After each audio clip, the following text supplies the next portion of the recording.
Hey,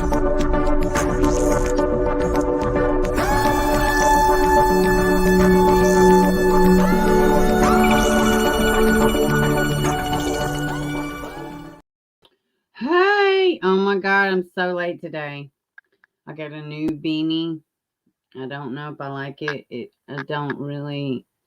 I am very pale in person, extremely pale.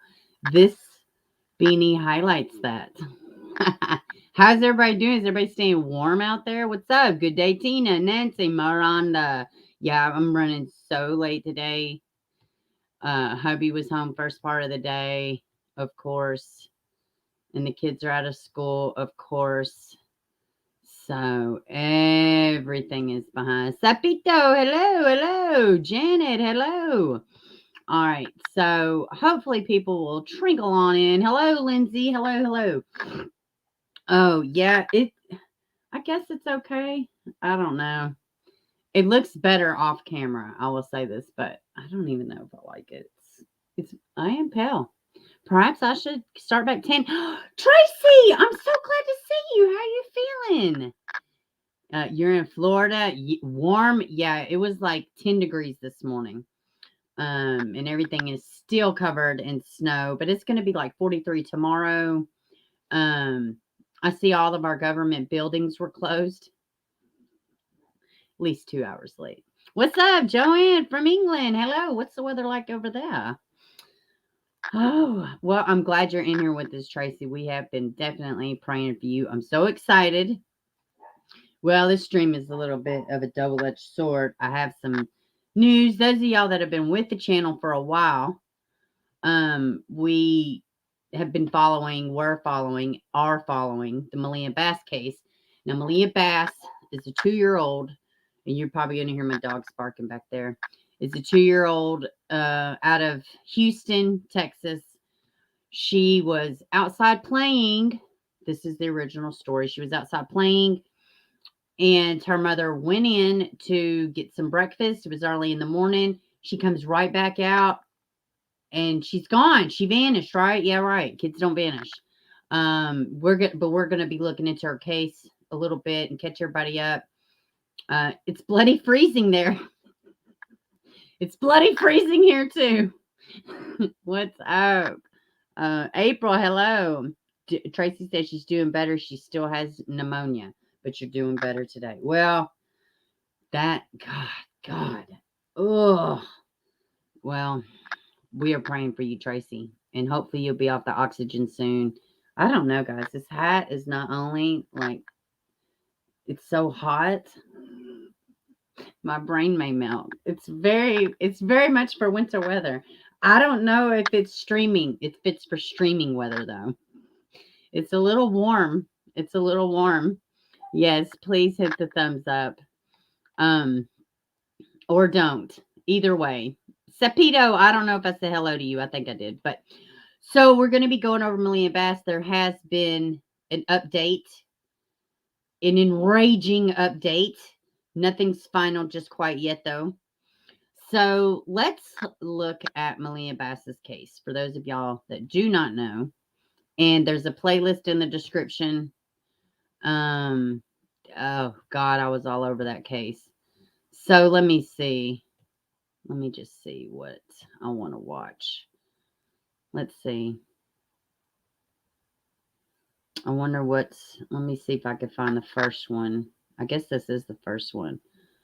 My boyfriend left her on the apartment. Let's see this one. Now, this one's a little different because I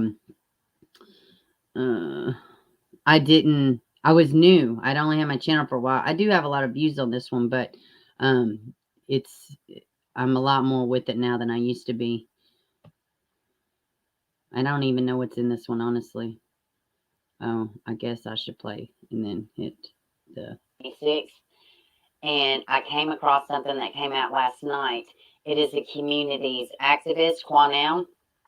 And funny little bit of information, the night before, which if the baby was reported missing in the morning, then, I mean, this is relative within, I'd say 10 hours maybe. But these two, mom and boyfriend, We're at a convenience store, no baby in the middle of the night. He point blank says out of his mouth, the child was at home by herself. So, you know what? I don't know. This is getting to be pretty damn ridiculous. And it's indefendable at this point. It's really indefendable at this point. I'm not saying there's not a loss. I'm not saying they're not grieving, but I am saying shit is not adding up.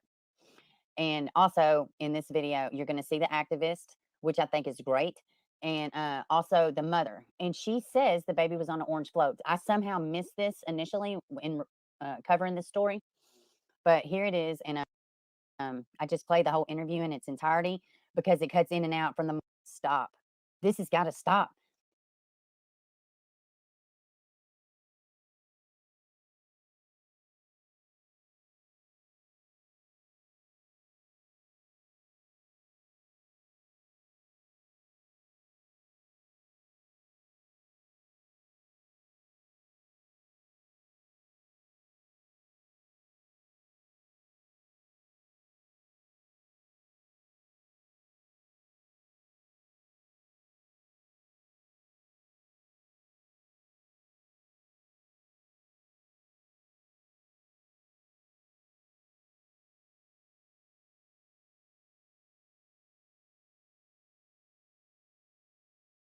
On the scene, and as soon as the dog came, the dog passed out.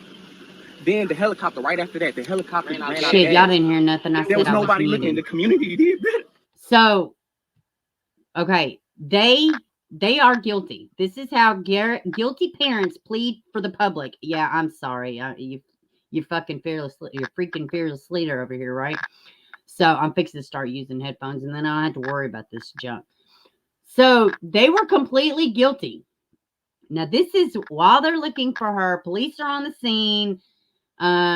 If y'all ever hear me say ABC 123 guy, this is him. And you're gonna see in this exactly Joanne. Joanne knows, she's been with the channel for a while. That's them pleading for a missing child. They blame. Listen to all the people the guy blames. Listen, oh God, dude. I cannot stand these two. Better than what the police did. My baby could have been anywhere at any time. On the scene, and as soon as the dog came, the dog passed out. Then the helicopter, right after that, the helicopter ran out of gas. There was nobody looking. The community did better than what the police did. My baby could have been anywhere at any time. And they have the nerve to get on Facebook and bash me and my girlfriend like we did something. And that's my baby. She know her ABCs. She know her 1, 2, 3. She know her colors. She only 2. She know how to talk very well because of us. Me and my girl. She was smart. She was growing up to be something. Not extra at all, huh? My gal put her in the park. She came and gave me a hug and told me she loved me. This is her routine every day. My mama could tell you that she loves me. This is her routine to tell me she loves me, hug me. And I sit here and play the game. Now keep in mind, he put this 2-year-old baby in a drain. In a drain. He's on camera doing this. But please continue, sir. I'm so pissed off at what the update I'm about to tell y'all. I'm so pissed off. Because they Game, she come for me, you know, we eat and everything. That's the only reason why my gal came in the house is to fix her something to eat because we haven't ate. So I called her and told her in 5 minutes, it was only 5 minutes in episode. She was gone. And they don't realize my apartment, the rent lady had a whole operation, a sting on her for sex trafficking. And they let the lady out the same. And it's gonna be hard to move on. It's gonna be real hard to move on because I don't know how to handle this. You know what I'm saying? I never had a seed, I never had a child. But for her to come into my life and be there for me, that's amazing. And her for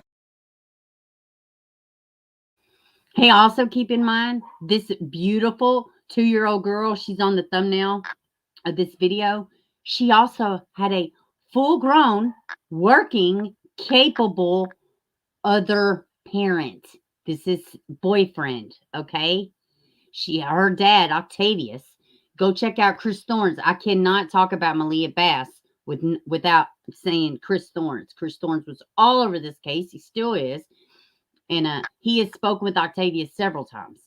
And I didn't see his most recent video about the update, but oh God, this case, it was so awful. And I mean, it's awful. But these idiots that get up here and they just like, oh God, I don't know if this video shows it, but I have it to where they fall out. Tim Miller was involved for searching with the baby. He was there when they found her. I mean, it's just awful, man. These people are fucking awful. I'm going to just go on and say it. The mother pled guilty. And she has to testify against boyfriend, right? She's looking at 20 years. 20. She's young. She'll be out in her 40s if she serves the max. If she testifies against him. But we're going to get into the article here in a second. But yeah.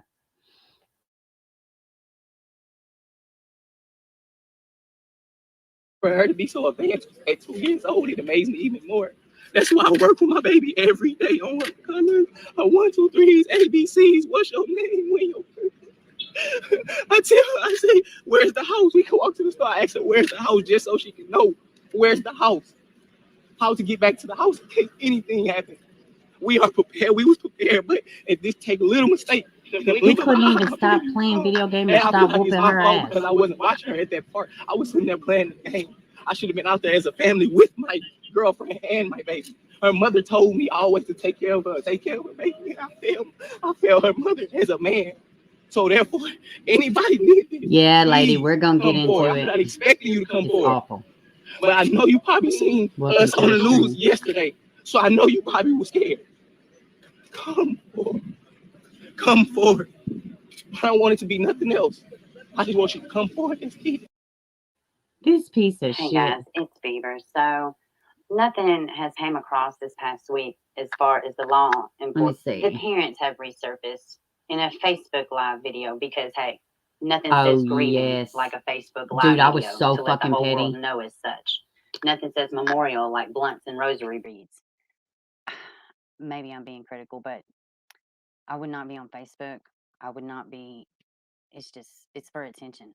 I'm sorry. This is before they were involved, found, you know, like they had something to do with it. Grieve differently, but I just felt more increasingly sad for this baby watching that video. I don't know, guys. Drop a comment down below. Let me know what you think. Like, share, subscribe. If you dislike, make sure you hit it twice. And man, I pray they're not involved. I really pray they're not involved. But I was a little bit irritated at this video. Anyways, guys, y'all let me know what you think. This video came to me. I was tagged in it in a Facebook group. Toya been reloaded. Just want to give her credit for this. Appreciate you very much. Thank you for supporting the channel.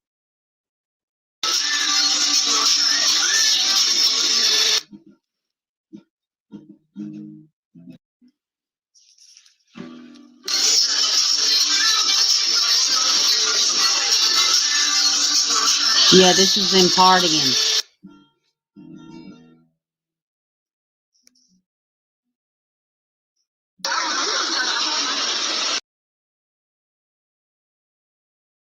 Y'all hear my husband playing guitar in the background of this video. I'm just kind of showing y'all, you know, different parts of here's Bio Dad. Let's see. This is when forensics came. I'm just trying to go through and see. Here's the neighbors. Oh, yeah. They call all kind of hell. Hey, guys. It's Beaver. So things are getting really interesting in this Maliyah Bass case where this baby resided. This community, these residents, they are outraged.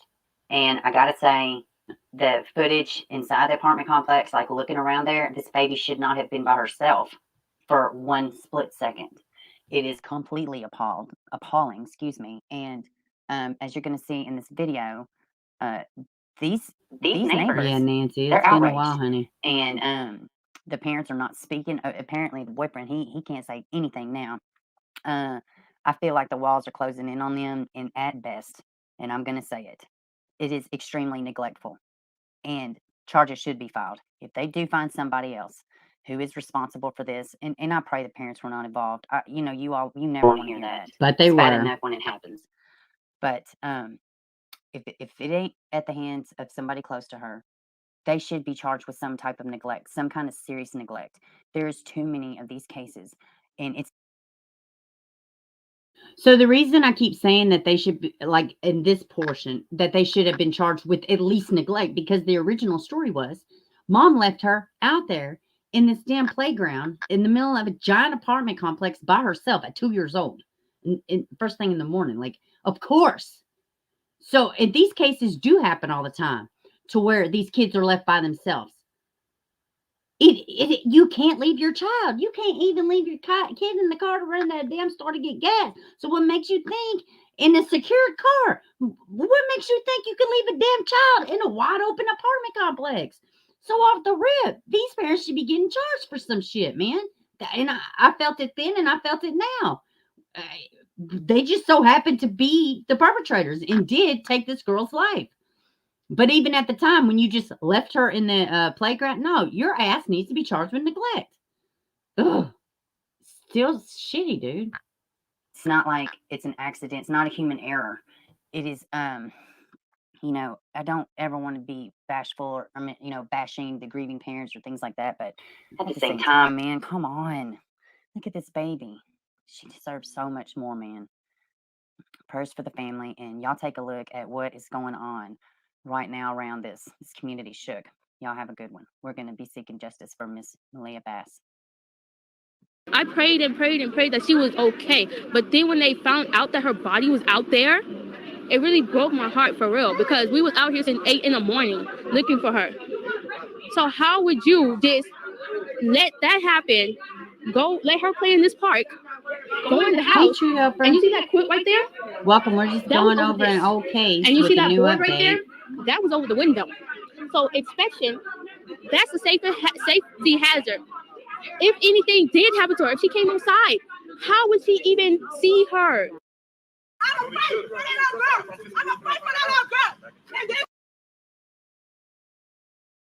Okay, so let me set the scene real quick. And there's going to be language, which y'all know. Then I used to care about language. I might have even blurted them out. Now I don't really care. Let me set the scene. So they, off the rip, the people in the apartment complex that knew them, they were like, oh no, they're guilty. He's a piece of shit. She's a piece of shit. You know, they did it. Whoop, whoop, blah, blah, blah. And so they left the apartment complex and they had come back to get some of their items. And the apartment complex people, they were not having it. They were not having it. And they was trying to get the smoke. They was like, y'all are catching it. ABC 123, idiot mom, y'all are getting it. Y'all are about to get all of it. This is what y'all are looking at. She put it up.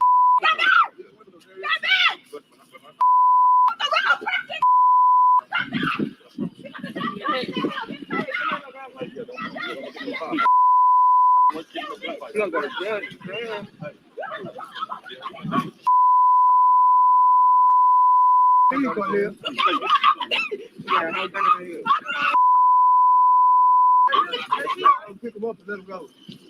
I just say the beeping's more annoying than the actual cuss word? Well, Mel, people are upset. People are upset here at this apartment complex. They've set up a memorial on the front steps of the mother and her boyfriend's apartment. People across Houston are upset. This is a horrendous case. What we know is that the mother and her boyfriend are not staying at this apartment right now. They came here earlier today with Quanell X, and they had members of his team very close by their sides because neighbors were trying to lunge at them. They were screaming at them. They're very, very upset. I posted some video of that interaction on my Facebook and Twitter if you'd like to check it out. But you'll hear them in those videos talking about the questions they have. They want answers. They want justice for Maliyah Bass. And as they walked from the car into their apartment, out of their apartment, back into the car, the mother and her boyfriend were both silent. Like I said, people want answers. They want justice. We understand this is a horrendous case. We did see homicide detectives here at the apartment near Beach Nut and Willcrest earlier today looking for surveillance video. We were also out on Braze Bayou. Equisearch was there along with some other Houston Police homicide detectives. They're searching for any shred of evidence that might lead them to who was involved in this case. And I want to put this out there again. Houston Police is asking anyone who lives along Braze Bayou, it doesn't matter what part of the city, anyone who lives along Braze Bayou, if you have a business along Braze Bayou. So I want to try to see the video where they are like, they just fell out, or they just fell out when they found her. God, where is it? Oh, yeah, good. I was so petty. Trayvon confesses that Sahara caused the death.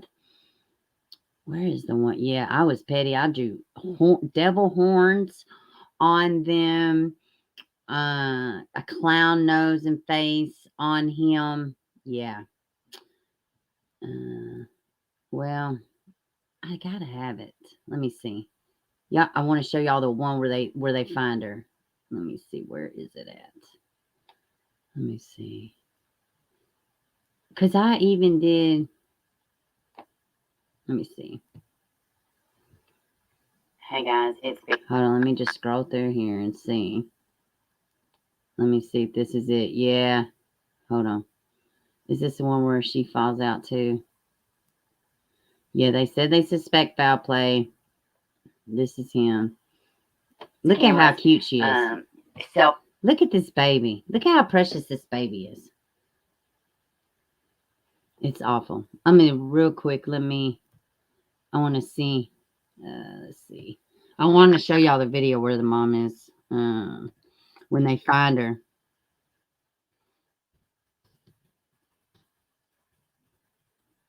And then we will move forward with the update. Bunny. I found video. Let me see. Because there's one. His mom is screaming. Tim Miller's right there. I know I had a video. I just don't remember which one. I just don't remember which one it is. But I know I have it somewhere.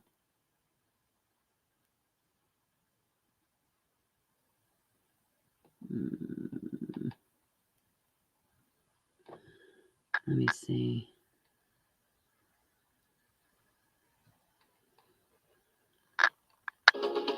And tonight, let me see.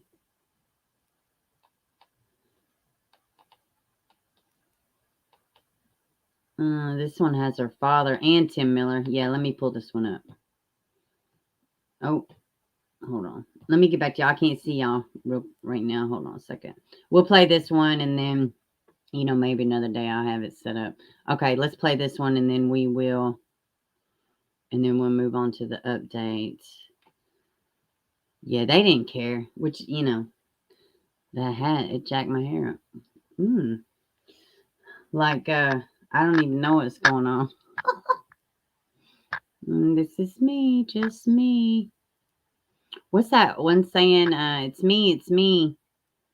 My dad used to say that all the time. And tonight we are asking the question, what happened to a little girl named Maliyah Bass? The 2-year-old's body was found in a bayou nearly 20 miles from her home more than a week ago. Tonight, Maliyah's father is telling us he wants justice for his daughter. Here's Grace White. Reminders of a little girl outside the Southwest Houston apartment she called home. I really never got to be like a dad and tell her how life was and be a real father figure to her. The father of 2-year-old Maliyah Bass wants to know how she ended up dead in Braze Bayou. I want the person who did it to come forward. Octavius Bass lives in Dallas, where he brought his daughter's remains. I wanted to bring her down here and try to have something, a nice funeral for her. Back home in Houston, Maliyah's mother's boyfriend has been critical of the investigation. Y'all supposed to have 4 or 5 dogs looking for my baby. He and the mother say Maliyah was at their apartment complex's playground when the mother stepped inside for a few minutes. That's when they claim Maliyah disappeared. I believe that they're probably close to knowing what happened. Tim Miller with Texas Equisearch says his volunteers were looking up and down the bayou for 2 pieces of key evidence, her toy bag and her clothes. They didn't find them, but they did spot a surveillance camera Yeah, that threw showed the baby out investigators with how her high the water toys. got from recent rain. And Miller says there's something else they're keeping an eye on. There's an area that's being protected right now as we speak, in case we need to go to that area and look for some other evidence. While this father waits for answers, he says he just wants one thing for his daughter. I just want justice. I just want to put her to rest and justice for her. Maliyah's funeral is planned for Friday at noon in Dallas. The medical examiner has still not ruled on her cause of death, but Houston police tell us they're approaching the case as a murder. Len and Mia. So very tragic. Grace, thank you for the update. We'll Stay on top of the investigation. Let you know when we find out. All right, so let me see what else. I'm trying to remember. I know they said that it was something about a cord. There was several things.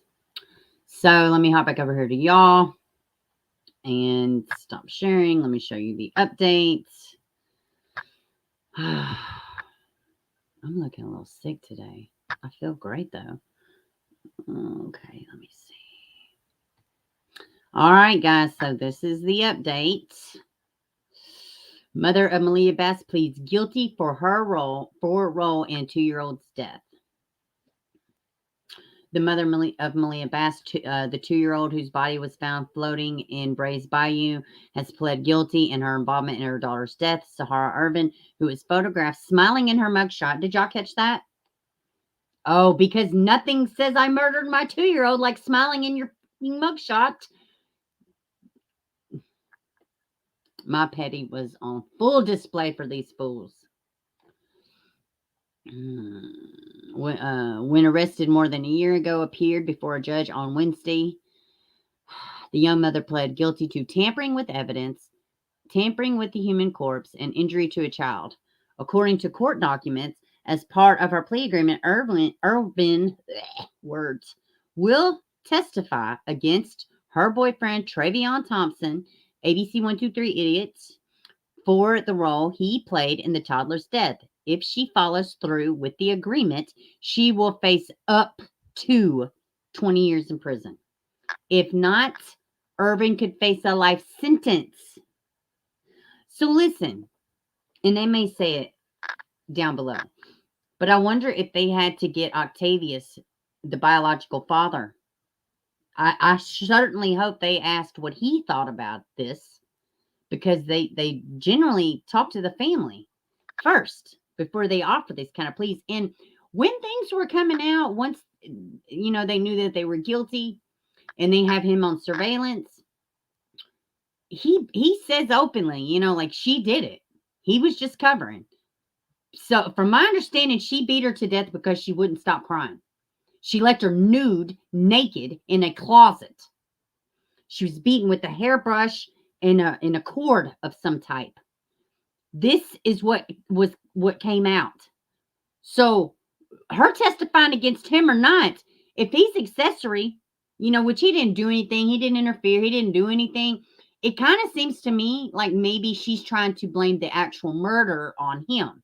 But let's read down, and oh God, man. On August 22nd, 2020, Irvin and Thompson told police that the mother left Maliyah alone for 5 minutes at the playground at the Southwest Houston apartment complex while she was cooking. The couple claimed when they went to get her, she was nowhere to be found, and reported her as kidnapped. Quanell X, which he's a local activist, he got involved. Let's see. This is about Quanell. Let me see. I'm trying to see if they talk about what was. All right. Okay. Quanell X said he was concerned with the living conditions he saw inside the home of little Maliyah, saying that it was very rough for a child, even though he helped another highly politicized case. Her name was Maliyah too, Davis. Helping bring the body of Maliyah Davis home, he declined to represent the family of 2-year-old victims as things didn't add up, which Brittany Bowen, I'm telling you now, she had something to fucking do with it. Whatever. who kidnapped the child. She never was kidnapped. We don't know yet. I don't know, whatever. He gets on my nerves too, Quanell X. The little girl's remains were positively identified by family members, leaving the worst fears realized. According to court records, Thompson also has new charge for assault on a public servant filed. Yeah, that happened in March. So January 11th, he's supposed to have his deposition. So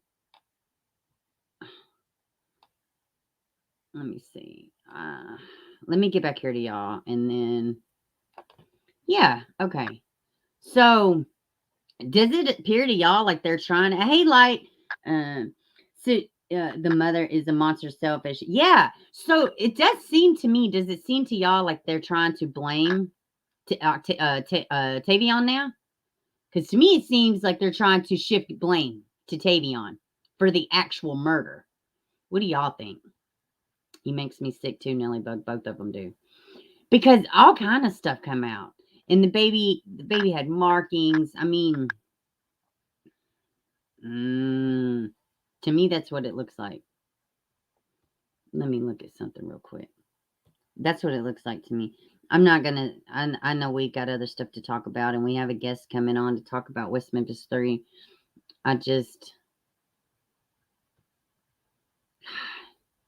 don't know. Y'all just bear with me. I'm trying to see my affidavit. Let me see.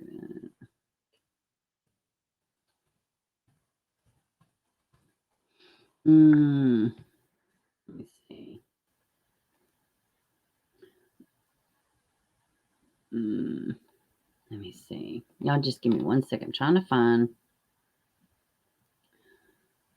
Yeah, everybody. Okay, here we go. All right, here we go. Let me share the screen. Here we go. Let's look at this one real quick. I appreciate y'all hanging in there with me. If y'all don't, I mean, this case, it's, I don't know, it's just close to me. So I want to spend a little time. Okay, let's see. All right. My work has been viewed by What's 100 million playing? What's people. playing? My work helps save lives. Hold on. My work has gone platinum. I work at FedEx. Take your career to the next level with one of our many open positions.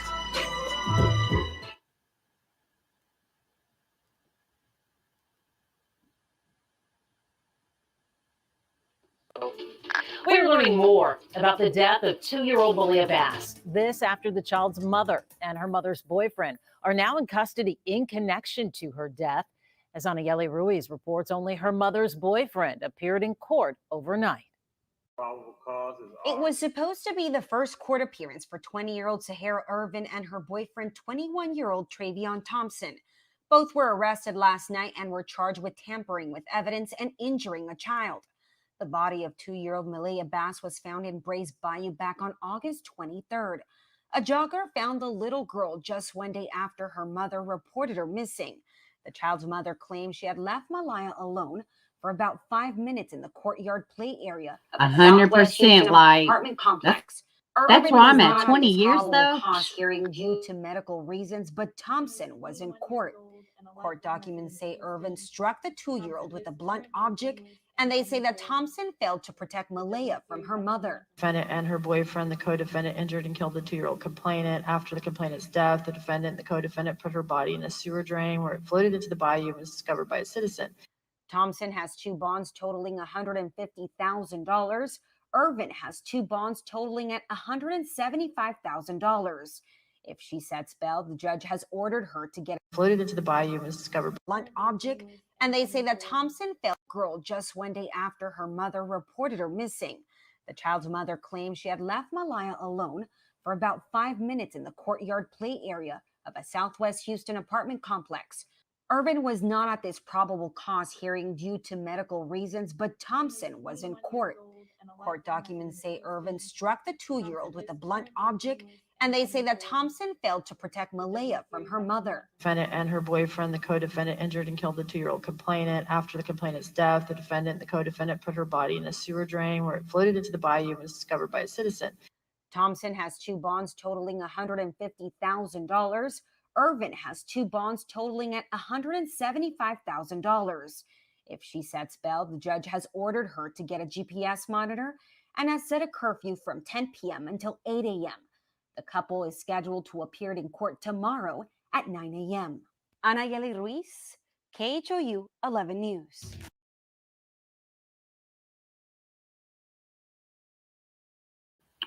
So, yeah, I wanted to read this one. Yeah, I mean, I cannot think of why. Otherwise, why would they need her to testimony at all? Yeah, they have him on camera. I would fair to say that that's why they had that one area secured, because they knew she would have floated down. That's where she would have ended up. You heard Tim Miller say that area is being protected. We are watching it. Oh, Jean Lou says if she testifies against him, hold on. If she testifies against him, then they would have to believe he is the one who actually committed the murder. That's exactly what I'm thinking. God, this is awful. I know Tina's been close to this case. A lot of us have been. What was she grinning about? Who the hell knows? You know, I mean, wait, what did she actually plead guilty to? She had, okay, let me see. Let me go back. Here, let me share screen so y'all can see what I'm looking at. All right. So, all right. And then we will move on to the Crumleys. Lord, these fools. Okay. All right. Who's photographed smiling in her mugshot appeared before Judge Wednesday. Young mother pled guilty to tampering with evidence and a human corpse and injury to a child. Let's see. He has the same charges, but let me see. Yeah. So that's what she pled guilty to. Oh, God, dude. Well, I'm going to go have to, and I'm going to go and get Chris Thorne's channel. I want y'all to please go sub up to him, especially if you have interest for this case. And he's got interviews with the dad, everything. Can I spell correctly? Okay. All right, let's see. Okay. Yeah, please go sub up to him. Let me get back here. Here's the link for Chris Thorne's. Y'all please go sub up to him. He's been following this case. He has interviews with the dad. I would want to know from Chris if he talks to Octavius. Did they ask Octavius, was he okay with this? So, you know, and I know he can text him, like they speak. So Tina says, my personal opinion, I think they are finger pointing at each other. We all know who done it. Yes, I think so too. That's to me what it looks like. But they're going to, her defense is going to paint her in a sympathetic light because the whole, you know, I was about to say trailer park, but the whole complex knows he was whooping her ass. And he was abusive, and that she changed when she got with him, and, you know, this and that. Listen to me. If you have the kind of rage that would beat this precious 2-year-old to death, something is going on with you. And she will be out when she's my age. She's very young. These are young people. So, yeah, it's awful. Okay, then they think he did it because there's no murder charge, no degree. Yeah, I do know exactly what you mean. So I'm very curious to see how this plays out. But please make sure you go sub up to Chris Thorne's. Tell him Bieber sent you, or don't. It doesn't matter. But he did great coverage on this, and he does great coverage in general for these babies. For these babies' cases. So, anybody happen to catch the Crumleys this morning? And it was just a bond reduction hearing, but there was a lot of shit that came out in it. And I was just like, oh, because a part of me is like, well, you know, yeah, they fucked up, you know, this, that, and other, but should they be, oh, man, I was like, pick the gel up and chunk them. So let's check out what happened at the bond reduction hearing. I'm going to try to speed through it a little bit. It's a little long. We probably will not watch the entire thing, but there's a lot of good information. So I definitely think that, especially, this is the Michigan school shooter where they have charged the parents, which they should be charged. And they definitely should be charged. The more information I have now and that's coming out, yeah. So this is mom on your screen. Let me see. And then I gotta check on these brat dogs. Let me see if that's too fast.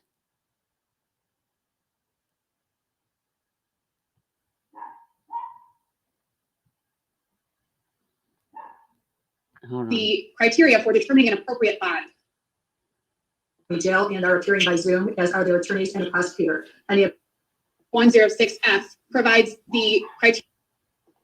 The information provided by the prosecution related to extramarital relationships is not only clearly irrelevant. Can y'all hear it? And is it too fast? But is also a clear intention by the prosecution to create a conflict between the parties. Your Honor, there is no conflict. We have explained and discussed the matter of extramarital relationships with our clients, and there are no issues.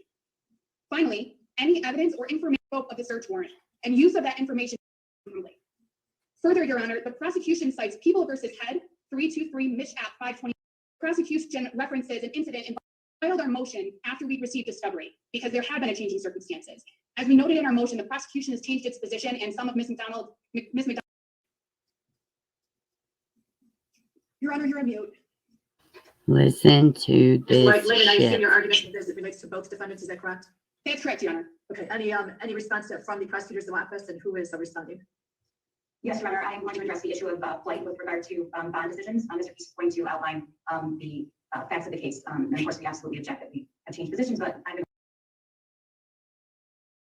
So it's important to hear this, especially if you're interested in this case, because they list exactly what the parents did after they charged him and how they were trying to get away. They talk about what was on his phone, what the boy was going through, extensive awareness of the parents of his mental illness, and they did nothing. I mean, torturing animals, journaling it, making Molotov cocktails in his bedroom, and just like they couldn't take him out of school that day. Her work says we would have gladly given her the day off. Dad says he couldn't go with me. He has to stay here at school today. They told the counselor said immediately, he needs counseling now. You need to leave here and take him somewhere now and get him help immediately. They said no, because we have to work. We have to work and we can't do it. So guess what kind of work Dad does where Dad couldn't have taken him with him? Fucking DoorDash. So, but they're going to go into all of this, and I was blown away. I listened to it like 3 times. I could not believe all the evidence. And these parents, yes, you are on trial because you're a shitty parent. And guess what? That's your kid. You failed him. You failed him. You could have got this kid help years ago. You fucking, man, it makes me so mad. And now 4 kids have lost their life. to leave it for Mr. Peace to outline. But as you know, Actually 5, including their son. Factors here is whether or not defendants are a flight risk. And one of the things to consider for the board, as you know, is ties to the community. The defendant's employment is something I need to highlight. James Crumbley had employment as a delivery person for DoorDash. That's employment that is entirely discretionary and is up to the actual individual. Jennifer Crumbley's employment has been terminated by her employer since the charges were issued. All of the items in their home are being removed and put into storage. Their home is being placed on the market for sale, according to their own attorneys. Their family members in Florida are negotiating the sale of their horses, which is the only other asset they have. And with regard to ties in the community, there are no longer existing ties in this community, but even more importantly, the only ties these two individuals have 100% Autumn, and welcome to the stream. Is their ties are out of state. Both defendants' families live in Florida. Defendant James Crumbley's They were literally planning a for real getaway. Jennifer Crumbley's father, mother, and brother live in Florida.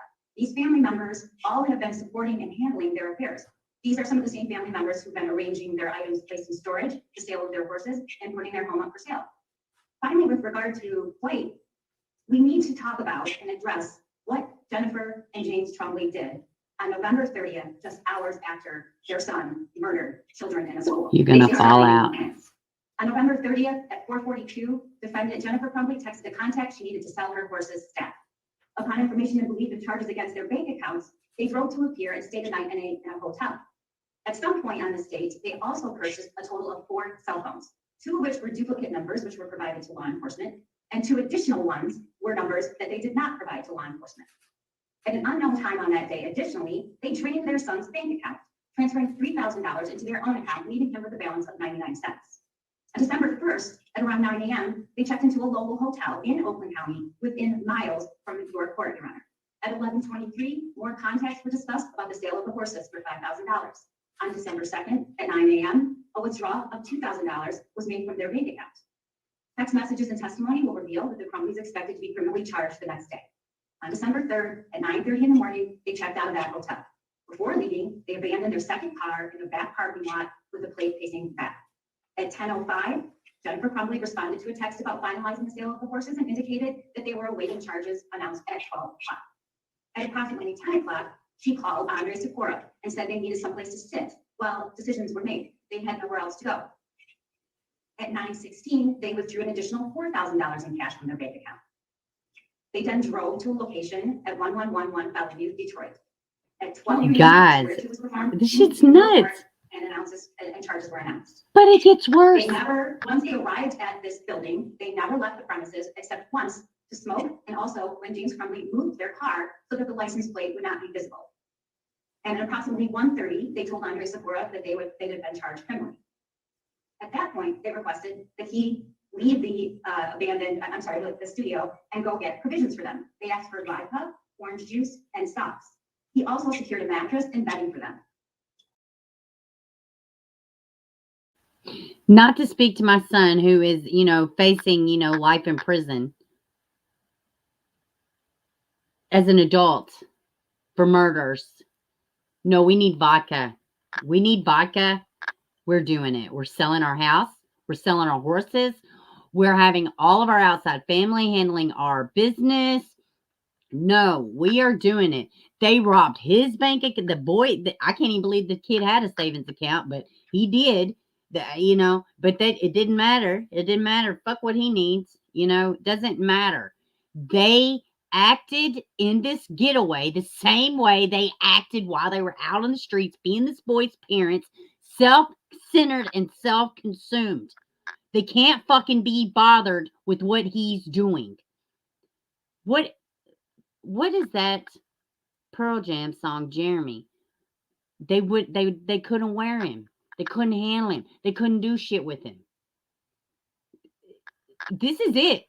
I'm telling you. When this other man gets up and speaks about what Ethan was going through and how he reached out for help and how he messaged his mom that he was hearing things while he's by himself, all the things that they found at the house, I'm telling you, by the time you see the end of this hearing, just this hearing alone, off of the evidence that this is a freaking bond hearing, for crying out loud.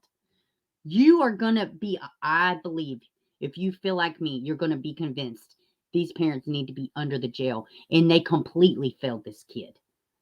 Yes, I think he should be charged as an adult. Yes, I think, everything.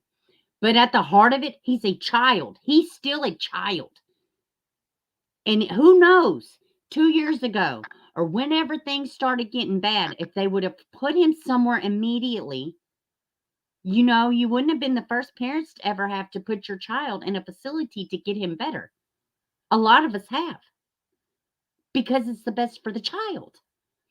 Not so you could be fucking inconvenienced as a parent. Ick.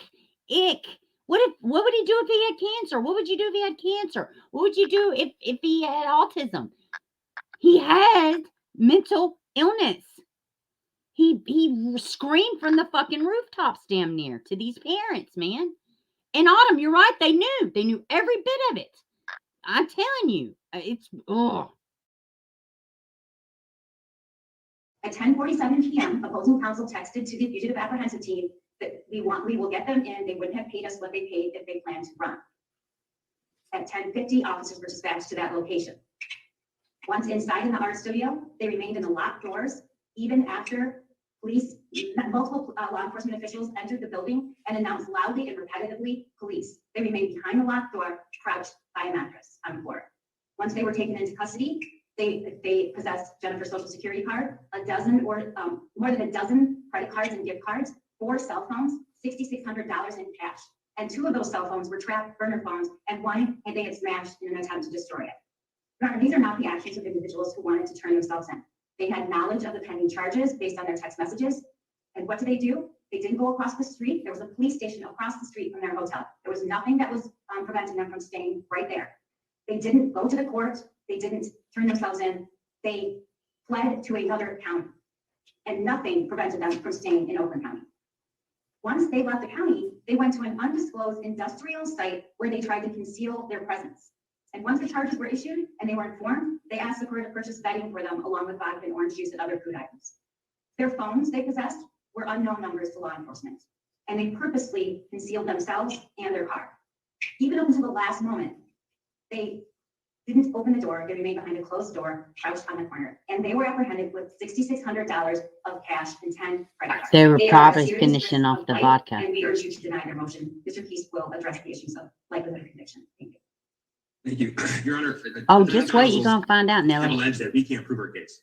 Under the court rule, under NCR 6.106, they're certainly free to do that. But when they do, we have an obligation to Listen to this. It's Our awful. response You're going to provided feel this sad court for just a this snapshot of baby. what the evidence will show when the examination begins on February the 8th of this year. This case is strong. Defendants will be convicted. Once they're convicted, they will go to prison. They're charged each with 4 counts of involuntary manslaughter. It's important to remember that these counts of involuntary manslaughter are based upon alternative theories. They are not mutually exclusive. They committed these crimes by being grossly negligent in the storage of that firearm or by breaching their duty as parents. The evidence admitted will prove both of these theories. The evidence will show that Ethan Crumbley was gravely troubled. He was fascinated with firearms. He was violent. He displayed terrifying tendencies and behaviors, and he literally sketched out what he planned to do in his journal and his drawings.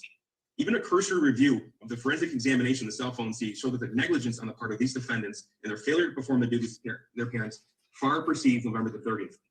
The evidence will show that as far back as March of 2021, Ethan Crumbley would text his mother, Jennifer, on more than one occasion, and always when he was home alone, that he thought there was a demon, a ghost, or someone else inside the home. These weren't one-time messages. He would repeatedly text what he was perceiving to his mother, who sometimes would not respond for hours. So did y'all hear that? March of this year, while this boy was left by himself, which, you know, he's of age. I'm not saying that he was left by himself. I don't mean it that way. He would text his mother and tell her, pretty much, I'm hallucinating. I'm seeing things. I'm hearing things. Demons are in the house. He would text his mother this. Not only would she not text him back, she would not come home, and she obviously did not ever get this boy help. He was telling her, I am hallucinating. I'm hallucinating. I'm seeing demons. It's so sad. It is sad. It's so, God, it's awful. It's awful. They failed this kid.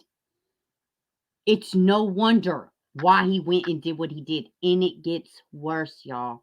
I'm sorry. It actually gets more sad, more worse for Ethan and his parents. Like, what the fuck did you even have kids for? God, come on. I've had a troubled teenager who I had to act right then. And it's a world of damn difference. And it wasn't hard. And it didn't cost money. God, dog, man. They could have done anything. No, they bought him a gun. They continued to ignore him. They did all the things to create the perfect classic school shooter.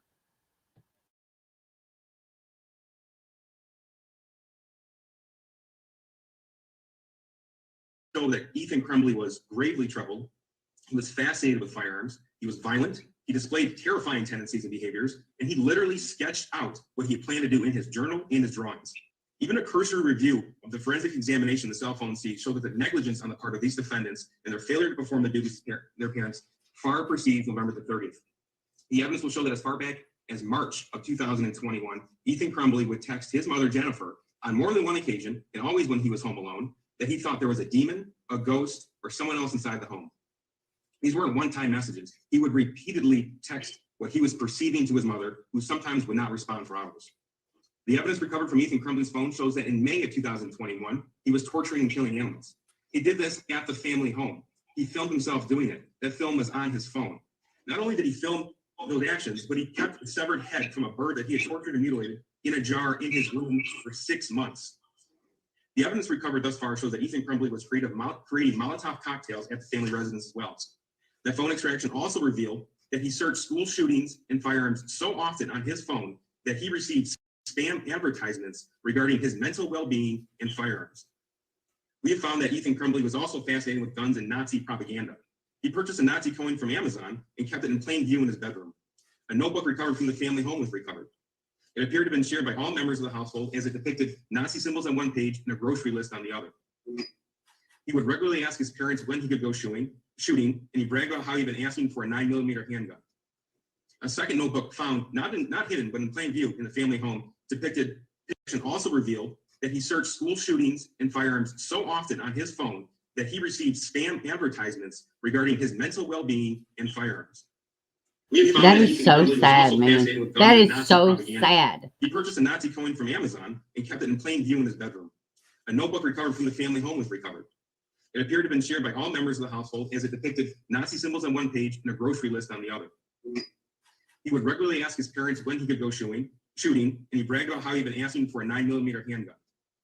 A second notebook found, not hidden, but in plain view in the family home, depicted pictures of firearms on literally every page. So at this point, Judge, the evidence shows a 15-year-old who has repeatedly informed his parent that he was hallucinating. Hey, the same Connie. 15-year-old continuously demonstrated tendencies that were worrisome, all able to be found by his parents. He demonstrated one real passion in life, and that was firearms. His parents obviously know what had been directly told to them, but they did not intervene. They did not schedule therapy, did not investigate what might be in his room on his phone or his browser history. They didn't even keep their other weapons secured. And we know that because there was a video recovered from Ethan Crumbley's phone from August of 2021 with him holding James Crumbley's .22 caliber Kel-Tec pistol in one hand, bullets in the magazine around in the chamber. He sent messages to a friend, "It's time to shoot at the school, JK, JK, JK." That was in August of 2021. The evidence will also show at the exam that Ethan Crumbley's one real friend, the one he sent that video to in August, left the state in late October. His parents knew that. They acknowledged the effect that it had on their son. And again, they failed to provide any type of intervention. Instead, they bought him what he desperately wanted, a 9mm Sig Sauer handgun. They bought that for him on November the 26th of 2021. Now we know they bought it for him because we have the video from Acme Firearms that shows Ethan Crumbley standing next to James Crumbley. Then we also know that Ethan Crumbley posted a picture of him holding that firearm that same day, talking about his new firearm. He went shooting with his mother, Jennifer Crumbley, at another shooting range on November the 27th. She posted on her social media page about her shooting the firearm and about his new Christmas present. We know that Ethan Crumbley posted pictures of that firearm on YouTube. We know that he bragged about it to a friend. We have the video from the shooting range on November the 27th that clearly shows Ethan Crumbley was the one who knew how to manipulate and operate that firearm, and he showed Jennifer Crumbley how to do so. That evidence will be admitted at the examination. Even after they bought the gun, they could have secured it, but they failed to do so. They gave inconsistent statements about how the gun was secured. There were no statements made by either defendant that was actually locked up. All this was happening while Ethan Crumbley is planning to commit a mass murder. He wrote pages and pages about what he was going to do in his journal. He filmed a video of himself talking about what he was going to do. He shot that video at the family home. He stopped doing schoolwork and was surprised when his parents didn't seem to notice or care. And then we get to November the 29th, the day before the shooting. On that day, Ethan Crumbley is caught by his teacher looking up ammunition. Other students see him with shell casings and live rounds as well. His teacher immediately notified the appropriate parties within the school, who in turn met with Ethan, and they left a message for Jennifer Crumbley. She didn't answer the phone call, and she didn't respond to the voicemail that was left. Instead, she texted Ethan Crumbley, asking about what had happened. She asked him if he had shown them a picture of his gun, and she also said, "Next time, don't get caught." The next day, November the 30th, Ethan was caught by a teacher viewing violent videos that depicted a shooting. Another teacher observed that he drew what's been admitted as an exhibit in Peoples 1 and 2. Those teachers notified the dean of students and the counselor at the school. They took Ethan out of class and met with him. After reviewing the words written on the worksheet, those individuals formed the belief that Ethan was displaying suicidal ideation, and a risk assessment for suicide was performed. A decision was quickly made to notify Ethan's parents, these defendants, and they have an immediate meeting with both of them. When Jennifer Crumbley was called to the school, she first asked if they could call her husband instead. When she was informed that they tried to call her husband, but when he picked up, they only heard dead air. Oh, did he get one thing off? Fuck you. Eventually, they both arrived together at the school. They're given the opportunity to view the worksheet that Ethan Crumbley drew, what's been admitted as Exhibit 1 and 2, and they're told that immediate therapy is needed. Immediate as in that day. They resisted, instead asserting that they couldn't possibly take him out of school because of work. Oh, yeah, she's shaking her head. Yeah, okay, yeah, right, Mom. Jennifer Crumbley's employer would have gladly given her the day off, and she did not have any meeting scheduled until later in the day. As you've heard Prosecutor McDonald state, Judge, we also learned that James Crumbley was a DoorDash driver, giving him ample opportunity, to bring Ethan Crumbley with him.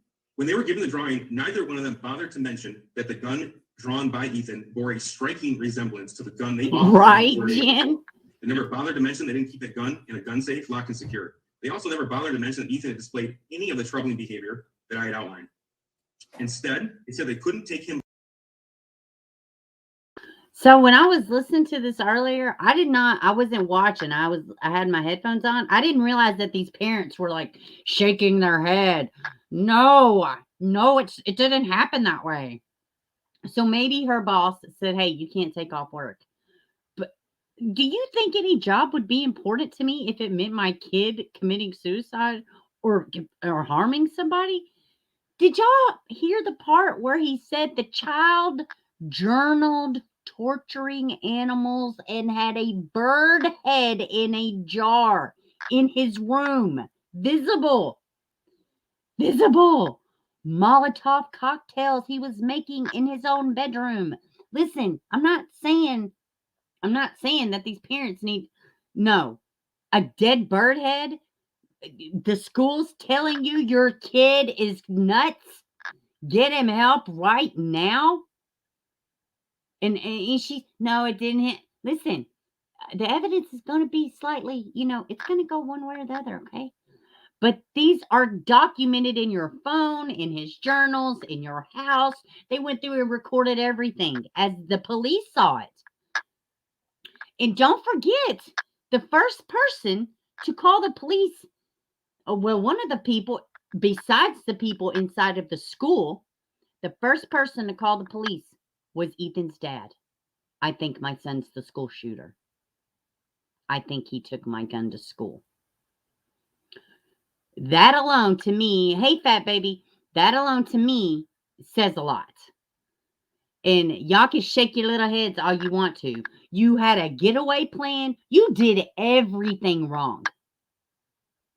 You couldn't even be bothered with checking on your kid who just went to an adult jail, for fuck's sake. No, we got to get out of here. We got to work on something. We got to sell our house. We got to sell our horses. We got to pull money. We need burner phones. Who needs burner phones if you're turning yourself in? I would say nobody. Home, and Jennifer's words to end the meeting were, "Are we done here?" This caused the counselor so much concern that he gave them a 48-hour deadline to begin therapy, or he would call CPS. And that is the evidence that will be admitted when those witnesses testify at the preliminary examination. It's on you, honey. It's on you. As well. The defendants left the school at roughly 10:55 a.m. The shooting didn't begin until 12:51 p.m. The Crumbleys lived just down the road from Oxford High School. Even if for some reason they didn't want to tell the school about what they knew, they had ample opportunity to drive home, take 2 minutes to see if the gun was still there.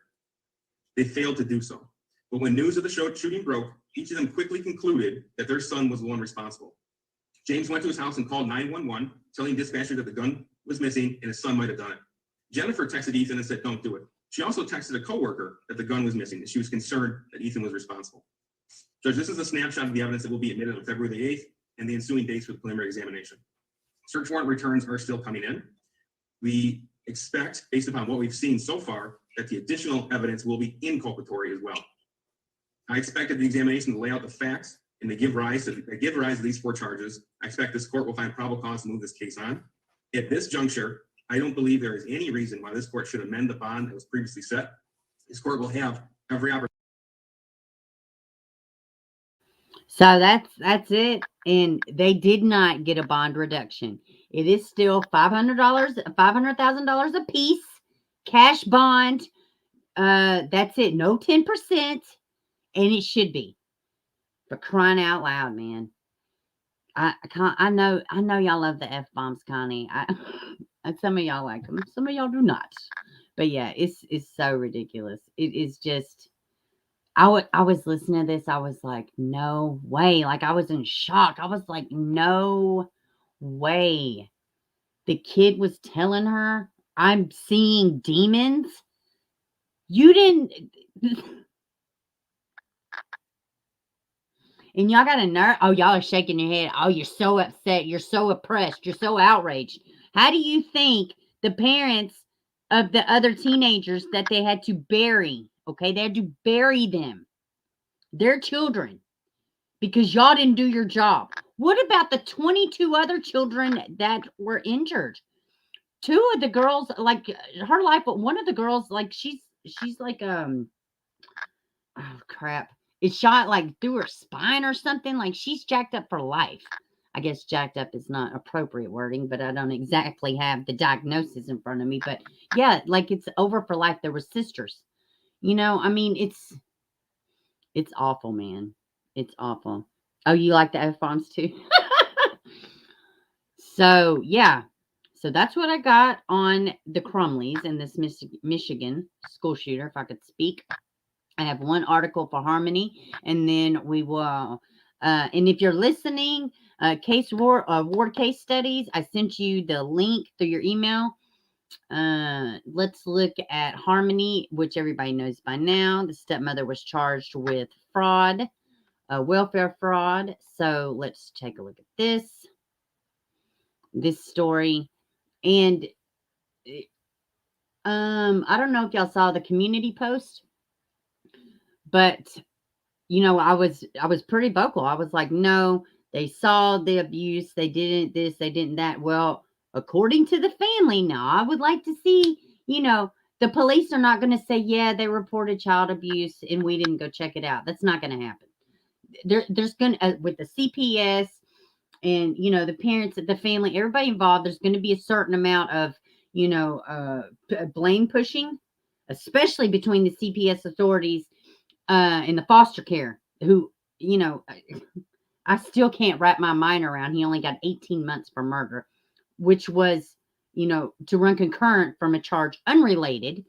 And then they hand this precious jewel to the murdering dad. They tell the foster parents, her brother, Court TV, which I was going to show it. I don't have time today. Maybe we'll do it Monday or something. But Court TV did an interview with the brother, Harmony's brother, foster parents. Him and the man's name is Blair. Him and his husband adopted her brother. They wanted to adopt Harmony, and they said no. Harmony's been with her dad, Adam.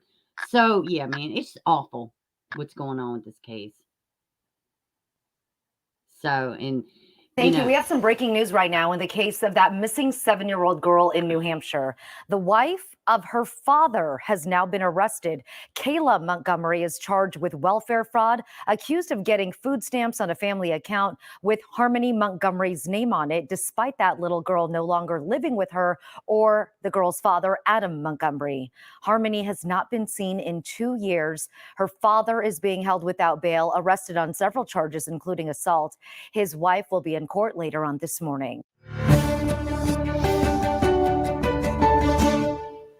So, yeah, it wasn't, you know, enough to make sure Harmony was safe or whatever, but she did think it was okay to receive food stamps and insurance, or, well, not even insurance, but food stamps. And she probably got some cash benefits for Harmony for 2 whole years. She never thought about reporting it, never thought, well, Harmony's not around. She's not actually eating this food. And she looked like a real prize. So, and Jen, I didn't realize it, but Jen is our guest for the West Memphis 3. So, yeah, you can come up whenever. So, but yeah, that's what's going on with Harmony. So, guys, we're just going to be talking about the West Memphis 3. Let's see. I do have one thing pulled up about the West Memphis 3, but let me just go ahead and I'll read this. I wish Cement would have been in here. This was actually his idea. Hope he's doing well. Let me see. Where's this at? All right. And Jen was actually a subscriber of ours already. Oh, if this is the audio? Oh, I was like, wow, that's great. Okay, so let me get back over here. Let's get it up on the screen. But Jen, you can come up anytime. And let me go get your channel link. I ain't gonna lie, I've been a little shook with the Maliyah Bass. So I gotta get my mind wrapped around the West Memphis 3. Oh, that's what I'm doing. That's what I'm doing. Let me go get your channel link. Word. Here we go.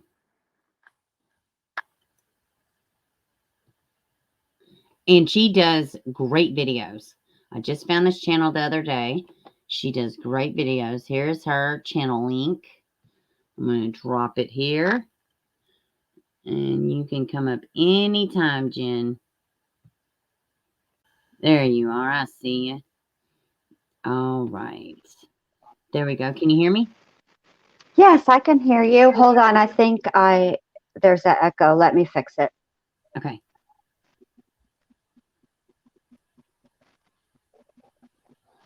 Let me close YouTube.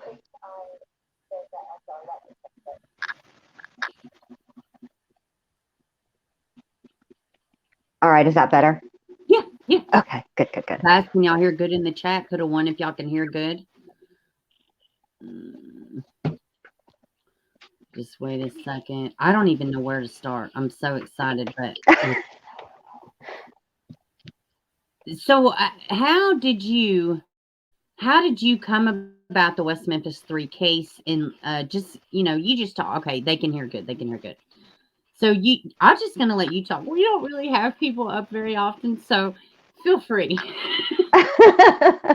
All right. Well, back in 1996, I saw the documentary on HBO, The Paradise Lost, the first one. And I am close in age to Damien and Jesse, but I am the same age as Jason. So when I saw the documentary, I didn't see it from the beginning, and I had smoked a joint. And I, to be honest with you, didn't think it was an actual documentary. I thought it was a movie because it made no sense to me. And I kind of, forgot about it for a while. And then in 2001, I was monkeying around on the internet, and I found a site that tells you death row inmates' last meal, right? So you can search by the inmate. And I remembered Damien Eccles. So I searched him, and there was no last meal, but a website came up, and it was the westmemphis3.org website. And those were the really early days of supporting, not the super early, but they were still pretty early. I think when I started looking into the case, Henry Rollins and Metallica were supporters. And I think that Eddie Vedder from Pearl Jam had just become a supporter. Like, this is before Natalie Maines from the Dixie Chicks. This was before Johnny Depp. This was, this was the early days. And at that point, there were a lot of documents available online, not as many as there are now, but as they would get added, I would read them, and I would read them again and again and again and again. And I wasn't really sure how I felt about the case in the beginning. I did think something wasn't right, but I wasn't leaning strongly one way or the other. It wasn't until I started looking at the case documents, and the more I researched, the more I felt like, at the very least, it didn't happen the way Jesse said it happened. That I knew. But over... Yeah, we have a new subscriber. I see you sent over. Thank you so much. I don't know how to pronounce the name. Shamita? Yeah, Shamita from, do you know the Stephanie Lazarus case? Stephanie Lazarus. She's the one that, she was a cop in California, and she murdered her ex-boyfriend's new wife Oh, I don't think I know about that one. Oh, yeah. There's a ton of like videos on her, but her interrogation videos are the most interesting. And Oh, so she has a she has a channel too? yeah, well, Shmita is named after Spazzy. Well, the internet calls her Spazzy Lassie. Yeah. I'm So the sorry. internet calls her Spazzy Lassie, and in her interrogation, she keeps referring to this lady named Shmita, who was like a roommate of hers in college, and and then she talks a lot about pictures. And this is my friend Shmita. She's the one that helps out with my channel and then True Psych Ward's channel, and she keeps all of like the pictures and stuff. So that's why we call her Shmita. I'll have to check it out. See, everybody's familiar. I have to check it out. Yeah, you have to. You definitely have to. So, C-Man, I said earlier, I said, gosh, I wish C-Man was in here because he's the one that suggested your channel to me. And yeah, it turns out you was already a subscriber. So I was like, yeah. I sure was. I've been Dorothy from Surviving the Storms. No Is way, who I love her. Yeah, she's the one. She's like, you've got to check out Leave It to Beber. She does really great videos on these missing kids, and that she sticks with it. And she covers the cases that aren't getting the national attention that some of these other missing children's cases are getting. And yeah, I do too. And that is what drew me to your channel, because I admire that you do that. This case, the West Memphis 3 case, took it out of me so bad that I don't know that I could ever cover a child case. So much. And you know what?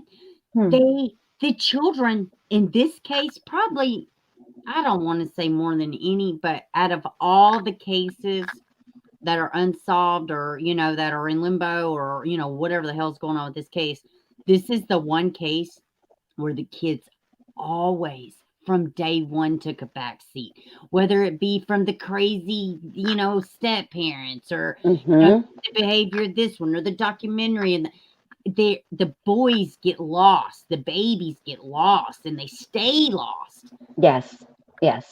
And to that, I think what I have experienced over There's Dorothy now. Hey, yes, thank you, Dorothy. love Dorothy.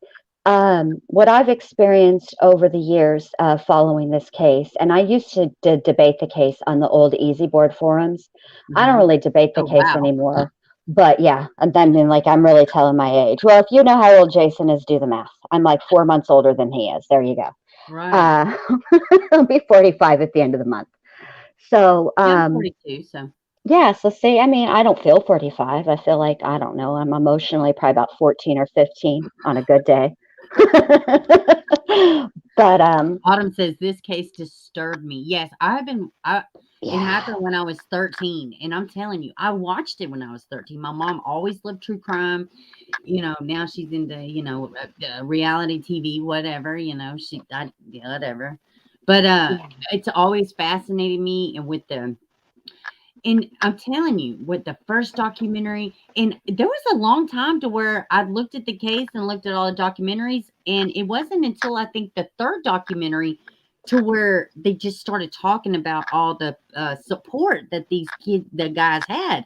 Yeah. And I was a lot of it, and even like I was telling you through email, there's so many podcasts I haven't listened to. Like there's so many things over the years, little nuggets that have came out. And it's kind of hard to say what's real, what's not real. Like, for instance, blood on the necklace of Damien of, what was it, Christopher Byers? Was it? Or Steve Branch. So, to me, what do you think about that particular piece of evidence? Because to me, kind of speaks volumes, but I don't know. I think that understanding what the results actually are this is not a case that those results are not straight DNA, the way that we think of DNA today. Those results were done with using it's either DQ alpha or DHQ alpha, which is just slightly better than blood typing. Okay, so when they get the results, it matched 7% of the Caucasian population, not 7% of the Caucasian No, population. it's not even definitive. No, it's not. But that's the best that they had back then, right?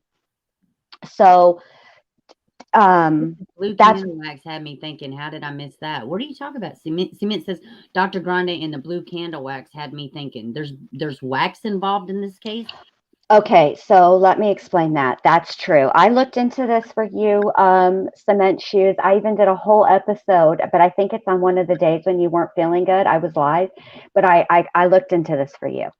So this is the situation. When the police, after the arrests, when they searched the homes of Damien, Jason, Jesse, and Damien's girlfriend, Dominique, okay, there was a book, and I still cannot, the book has been named on another site, but I have yet to verify the name. But the name, and I've never heard anybody argue with the name, so I'll just put it out there. The name of the book that had blue candle wax on it was called Never on a Broomstick, and that was found in Damien's room. There was a blue candle found in Dominique's room on a shelf. I've seen the picture of the candle. Then what they found on Steve Branch's shirt is blue wax, not blue candle wax. Okay. I am of the belief, because I've outsourced this. I have lots of people that still follow the case and that are very well versed in it and know more than I do and have a little bit of like insider info, right? I thought I was informative about the case. I am not. It's a lot. It's a lot. And it's a lot to remember for all the time, right? Like I've been into this case for 20 years. Yeah. You know, and even I still have to look stuff up. And this is one of the things that I had to look up. So it has not been definitively ruled, that it is candle wax. Okay. And it was not compared to either the wax found on the book or the candle found in Dominique's room. I am given to think, due to the way that it's described as a smudge and not like a drip. I think it might be a crayon that went through the dryer. It very well could be. And here's the thing about that. They made it wrong, huh? Well, yeah. Well, I mean, here's the thing. What a lot of people don't know, and I didn't even know until sort of recently when I started going back through all of the crime lab stuff, is that the Hobbs home, where Pam, Terry, and Stevie resided most of the time, was never, the crime lab never went out there to get like comparative samples for fibers. And they also did not go to Stevie's biological father, Steve Branch Sr.'s home, for samples either.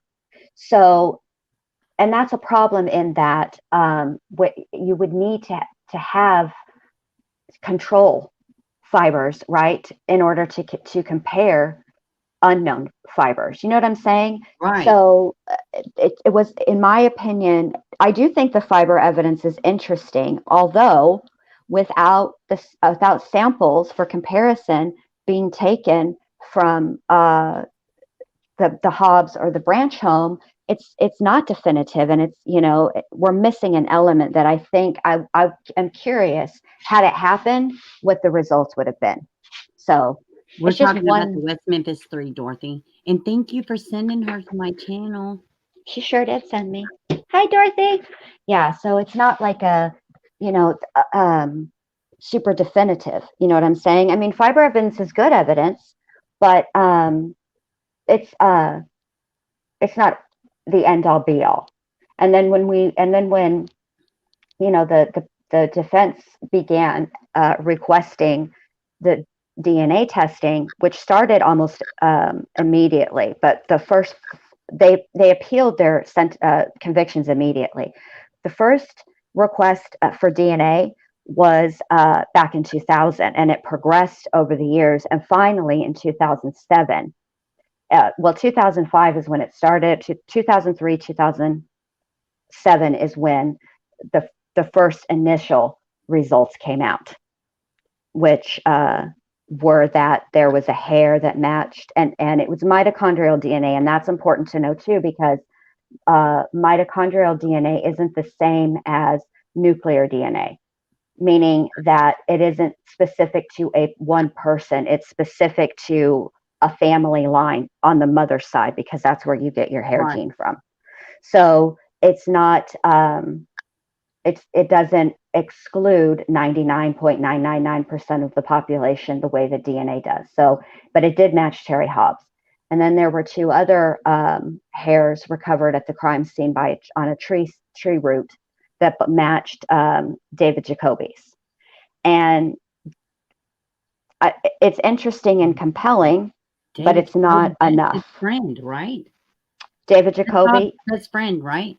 Mm-hmm. He was, yeah, he was. And David Jacoby has said that he did help look for Stevie that night, and Terry Hobbs admits, and so does David Jacoby, that he was in his home that night. Yes. So could the hairs by the tree have come from secondary transfer? Sure. Yeah. The hair being inside of the knot is compelling, because the shoelace is actually one shoelace cut in half. So, and I think, if I'm remembering correctly, I think it's now finally been determined that that specific shoelace came from Christopher Byers' tennis shoe. And so the shoelace that the hair was found in was used to bind Michael Moore, and it came from Chris Byers' shoe. Now, is it possible that that could be secondary transfer? I mean, sure, because although, according to Pam Hobbs, Christopher came to the house that day. Yeah. She later would say that he came in. What? And they were close. Yeah, they were all friends. They were all in the same grade. Yeah. I think Christopher and Stevie were in class together, or it was Michael and Stevie that were in class. They would go to each other's house. Two of the boys were closer than the other two. Well, what had happened was Michael and Christopher were like neighbors. They lived like right across the street from each other. Mm-hmm. But they're 8, and they did what 8-year-old boys do, and they ended up getting into trouble playing together. So they were, for a time, they were not allowed to play together because they had gotten into trouble. But they were still close. They were still pals. Dorothy says, I don't know nothing about this case. I'm going to watch a few docs on it. Well, Dorothy, buckle up, Buttercup. And just be glad you're coming in late. Because yeah, Dorothy, you're not ready, babe. A lot of moving parts, and I don't even want to tell you to start with the Paradise Lost, but you kind of have to, because there's so much live action. Like, it's right there in real time, the court proceedings, Damien, all his, smug glory. Yeah. I mean, there's a reason why, but they did not just come about these boys because of this overzealous child worker. No, I mean, they did have legitimate reason, and at least for looking at Damien. He did have extensive things in his background that they completely left out of the documentaries, and he would have been a good candidate. I agree. I agree. I will say this. This is what's always sort of fascinated me about how Damien became a suspect. The way that Damien became a suspect, or was brought to the attention of the West Memphis Police Department, because what you have to remember is that Damien did, for a short period of time in his younger. On the screen, if you get. Oh, okay. Let me see. I mean, you could finish, but it was addressed to you, so. Oh, Cement shoes. I gotta let me finish this, and then I'll go. I gotta look up my notes, because I don't remember if once the episode is out of my brain, then I have to let it go to make room for more information because I'm getting older. I Welcome to the stream, baby. can't hold it all. What you have to remember is that Damien did for a short time. He actually lived in the Mayfair Apartments, right? But he was much younger. Where he was residing and where he got into the most trouble was in Marion, Arkansas, which isn't like incredibly far from West Memphis, but West Memphis police wouldn't have really been dealing with him, right? So he came to the attention because of Jerry Driver and Steve Jones, and that is the truth. That's who brought him to their attention. After that, Damien and his actions and the way that he was very flip about the entire thing is what kept their attention on Damien. And that's the truth. He didn't do much deterring off of himself. Not much. No. And the problem is that I've always felt that. Yeah, Maureen, we just got through talking about the Crumbley case. You can rewind. Yeah, it was insane that bond hearing. It was crazy, but yeah, we're all over the school shooting up here. Yeah, that case is interesting. I'm curious about how I'm going to wait until all the things come out before I talk about it. Parents have been charged. I mean, it's a big deal. It's a huge deal. Yes, huge. I agree. It's fascinating. I'm waiting for all the things to come out because that's how I like to take it. Is when I like most all the things. Yeah, I need all the information. I can't. It's too hard to do it when it's bit by bit. But so I really have always suspected that there is a kernel of truth to the things that Damien says about his interests, right?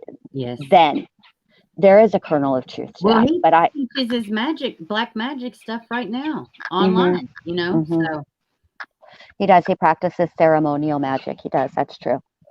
I will say this. I think that the things that he said specifically and directly to Jerry Driver whenever he was his probationer. All that don't know, Jerry Driver is the caseworker that brought Damien to the forefront to the police officers, correct? Or did they come to him?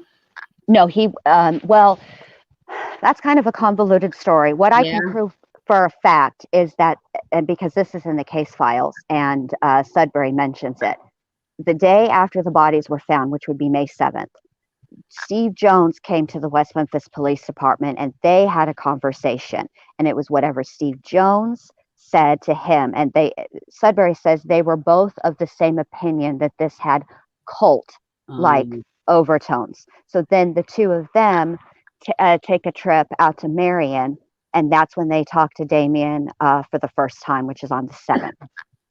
So that's how that happened. In your opinion, do you feel like I didn't mean to cut you off, honey. No, you're fine. In your opinion, with the way the bodies were, and do you think there was a cult overtone? No. Yeah, I don't. I don't either. Listen, I've never made it a secret anytime I've ever spoken about Damien from day one that I think that Damien was into Wicca. I think that I think he studied Satanism. I think he's about the earth. I mean, it's not even like it's the end of the world. But I do think that he also looked into Satanism. I think he looked into a lot of things. And listen, one of the reasons I was so fascinated with this case in the 90s, listen, I listened to children, like the Slayer, all the things, right? I'm 42. I was 13 when this case happened. I wore black. I wore flannel shirts, oversized stuff. I was grunge. I drew Anarchy Star. All of it. I looked into everything. But I've also, even in my older years and everything else, like I've looked into Buddha. I've looked into Scientology. I've never practiced. Right. But I've been fascinated by all of it, Me too. I like to look. There's nothing wrong, in my opinion, with learning about other things. Just to know. Knowledge is not a bad thing. But I think that I think when Damien spoke to Jerry Driver, he exaggerated a lot of things. I think he was, first of all, he was mad that he was on probation in the first place. All right. That whole circumstances made him angry. And I think that he didn't take it. I don't think he knew that. I don't think he considered that Jerry Driver was taking everything he said as seriously as he was. Right. And that's the truth. Because Jerry Driver admits it. Now, we can't talk to Jerry Driver today because unfortunately he's passed away. But I think that is the start of it. But I think it's too simplistic to simply blame black t-shirts and devil worshiping and heavy metal music. But the truth of the matter is, that is what the prosecution used with respect to Jason and Damien. Damien more than Jason. They consider Jason to be a follower of Damien's and influenced and controlled by Damien. And I don't think that's 100% accurate either. But bottom line is, that is what they used as the motive. And the judge who presided over the original trials, David Burnett, encouraged the prosecution to prove motive if it can. Yeah, he was. He still is. Well, I mean, I don't know what he's doing now. He was a senator. I don't know if he's still a senator anymore. I haven't checked in on Judge Burnett or David Burnett in quite a few years. So but Vicky, what's her last name? Hutchison. Vicky Hutchison. Okay, guys. So Vicky Hutchison, she is an eyewitness that presented herself to the police, and she pretty much went undercover and talked to Damien and had Damien take her to the occult ceremony. Do you want to elaborate on that? And I want to know your thoughts about it. And yeah, just all of it, because that portion of it also, even though she recanted, but this thing actually did happen to where they did go to this seance, if you will. But I'll let you lead it from there, because obviously you know way more than me. Okay, so what portion of it? Do what? I said, but it is an important portion of it. It is. She played a very integral role, and so did her son in this. Okay, Yes, so the story goes like this. The day that the bodies were found, which would have been May 6th, all right, Vicky Hutchison was sitting in the Marion Police Department because she was in a little trouble of her own, and she was talking to Don Bray, and the boys' bodies had just been found, and she mentioned that her son, Aaron, went to school with Christopher, Michael, and Steve, right? So they get to talking, and in the course of the talking, they decide that it'd be a good idea for Vicky Hutchison, because she is neighbors with Jesse Miskelly, who was not a suspect at the time, but that it later came out that, not on this specific date, but she wanted to help in any way she could. So at some point, she goes to Jesse. And because Jesse Miskelly lived in the same trailer park as Vicky Hutchison, and he used to babysit for Aaron all the time. He babysat for. Real quick, did Damien and Jesse know each other beforehand? Yes. They did know each other, yes, but they were not. They didn't hang out together. Gotcha.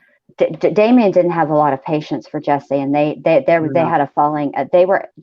Damien didn't like Jesse because they were up at the pool hall one time, and Jesse's the one who took the 8-ball from the pool hall and blamed Damien for it, and Damien wasn't allowed to come back. Wow. How would have never have known that? Wow. That's a little negative info, huh? It's just one of those things. I can't remember where I heard that. I mean, I feel like most of the stuff I've heard over the years does come specifically and directly from the case file, but some of it also comes from, like, Mara Leverett wrote a book, The Devil's Knot, and I know that it gets a lot of poor reviews from people who don't believe the West Memphis Three are innocent. They believe they're guilty, which is fine. But the truth of the matter is that Mara Leverett has a lot of documents to back up the things that she asserts in her book, and she cites the sources, which is, so if you're going to use it for reference material, it's an excellent source of information, even if you don't believe her theories or her assertions. That's the truth. So she goes to Jesse, and she tells Jesse that she thinks Damien is hot, and could he introduce her to Damien. In the meantime, Don Bray has lent Vicky his library card, and she goes to the library and checks out all the books on occult. Which why she needed his library card, I don't know. I don't know if it's like a bootleg Hogwarts situation where there's like a restricted section, and she needed an officer's library card to rent the book to check out a book. I don't know what the deal was with that, but that's what she did. So she gets Damien over to the house, all right, and they have a conversation. And he did say, no, he didn't kill the kids, and he was tired of being questioned about it, yada, yada, yada. Then she comes up with this S-BOT story, E-S-B-O-T. Now, an S-BAT, E-S-B-A-T, is an actual ceremony. It's a Wiccan ceremony. It has nothing to do with devil worshiping, and there are not orgies involved. So Vicky says that Jesse, Damien, and her in Damien's red vehicle that he drove went out to Turville, Arkansas, into this field, and that's where this S-BOT happened. And there were orgies happening, and she said, Damien, get me out of here, and they left. She wasn't mic'd up or nothing? No. It's all hearsay. Well, it's not hearsay if she witnessed it, but yeah, it was made up. That's true. But she claims it happened. It didn't happen. Even Jesse said that never happened. Jesse said, Damien, first of all, and this is supported by the evidence as well, Damien did not drive. Now, I understand why the police would not really give too much credence to somebody who was willing to commit murder. Another dadgum red car. I can understand why the police department would not think too much of Damien driving without a license. I mean, if you're going to commit triple homicide, a license isn't going to stand in your way. But the truth is, not only did he not have a license, he didn't know how to drive, and nobody that he knew or was associated with had a red vehicle. So this is all made up. And Vicky does recant this later on. Yeah. But the problem is, a lot later. Yeah. But the problem with Vicky is it's not so much Vicky herself. It is what Vicky subjected her 8-year-old son, Aaron, to. Yes, please tell us about that, because what she did to this child is beyond awful. She allowed Aaron to be questioned over the span of several months, sometimes. Now, Aaron is our son. He's the exact same age as the boys, and he was friends with them. Correct. And initially, Aaron, the first story he told was that he had seen Michael Moore get into a maroon vehicle, and that took off. And that was very early on in the investigation. I want to tell you. Say that, yeah. Yeah, like the 7th or the 9th, somewhere in there, real early on. Before this elusive, pagan orgy. Correct. Before the S-BOT in the field with the red car and the no driver's license. Get me out of here. Right. So dramatic. So dramatic. So then, Damien, at some point after the funerals, I know that Stevie's was the May 13th. So after sometime after that, Aaron is sent to Vicky's aunts, like his aunts, like Vicky's sister or something like that, in a different town.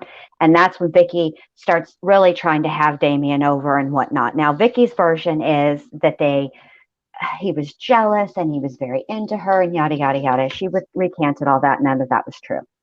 And at no point did he ever confess to her. That's the main takeaway. Even if you believe all the other things, like they slept together and all this, that, and the third, Damien never confessed to her. He always maintained that he didn't do it. Yeah. But Aaron was subjected to a lot of questioning from the police. And I will say that I have his testimony on my channel, or I have some of his taped statements on my channel. But what's disturbing about the things that Aaron says is he uses a lot of adult words for things that he knows things an 8-year-old shouldn't know. And I don't know how he knows these things. But when you listen to him, it takes you back. It's hard. The words coming out of his mouth don't match his voice. He sounds like a typical 8-year-old little boy. He's got that little kid voice, right? But he's saying these grown-up words and these grown-up things. And, at one point he alleged they were there. What's interesting about the things that he said that he witnessed is that they were men. And he was very, very clear that they were not teenagers. And he was able to differentiate. Plus the fact that up until Jesse was arrested, he never mentioned Jesse Miss Kelly Jr.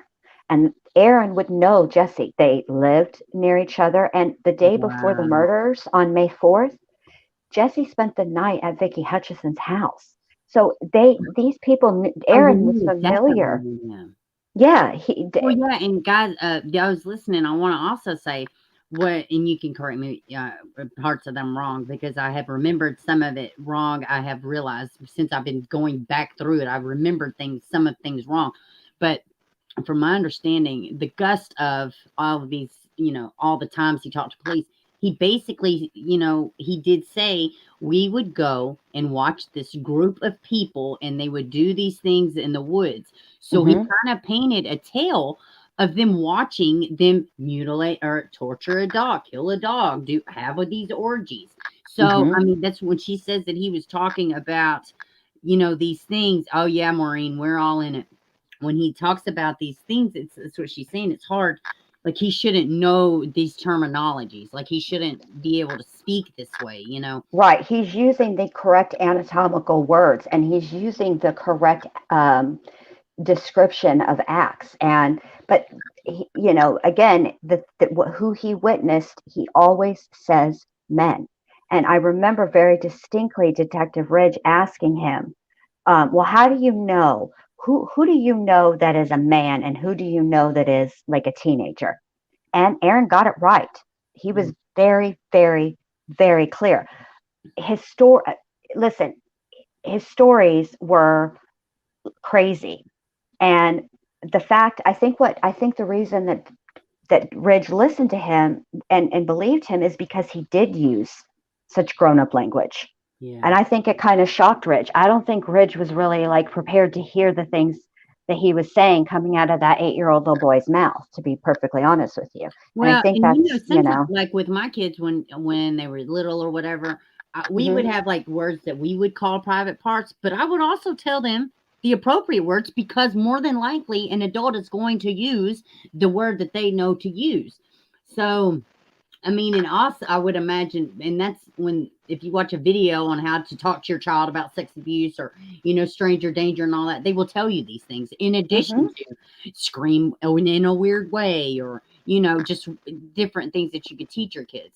So, yeah, he was probably taken aback, but he probably 100%, like you said, did have no reason not to believe him. Right.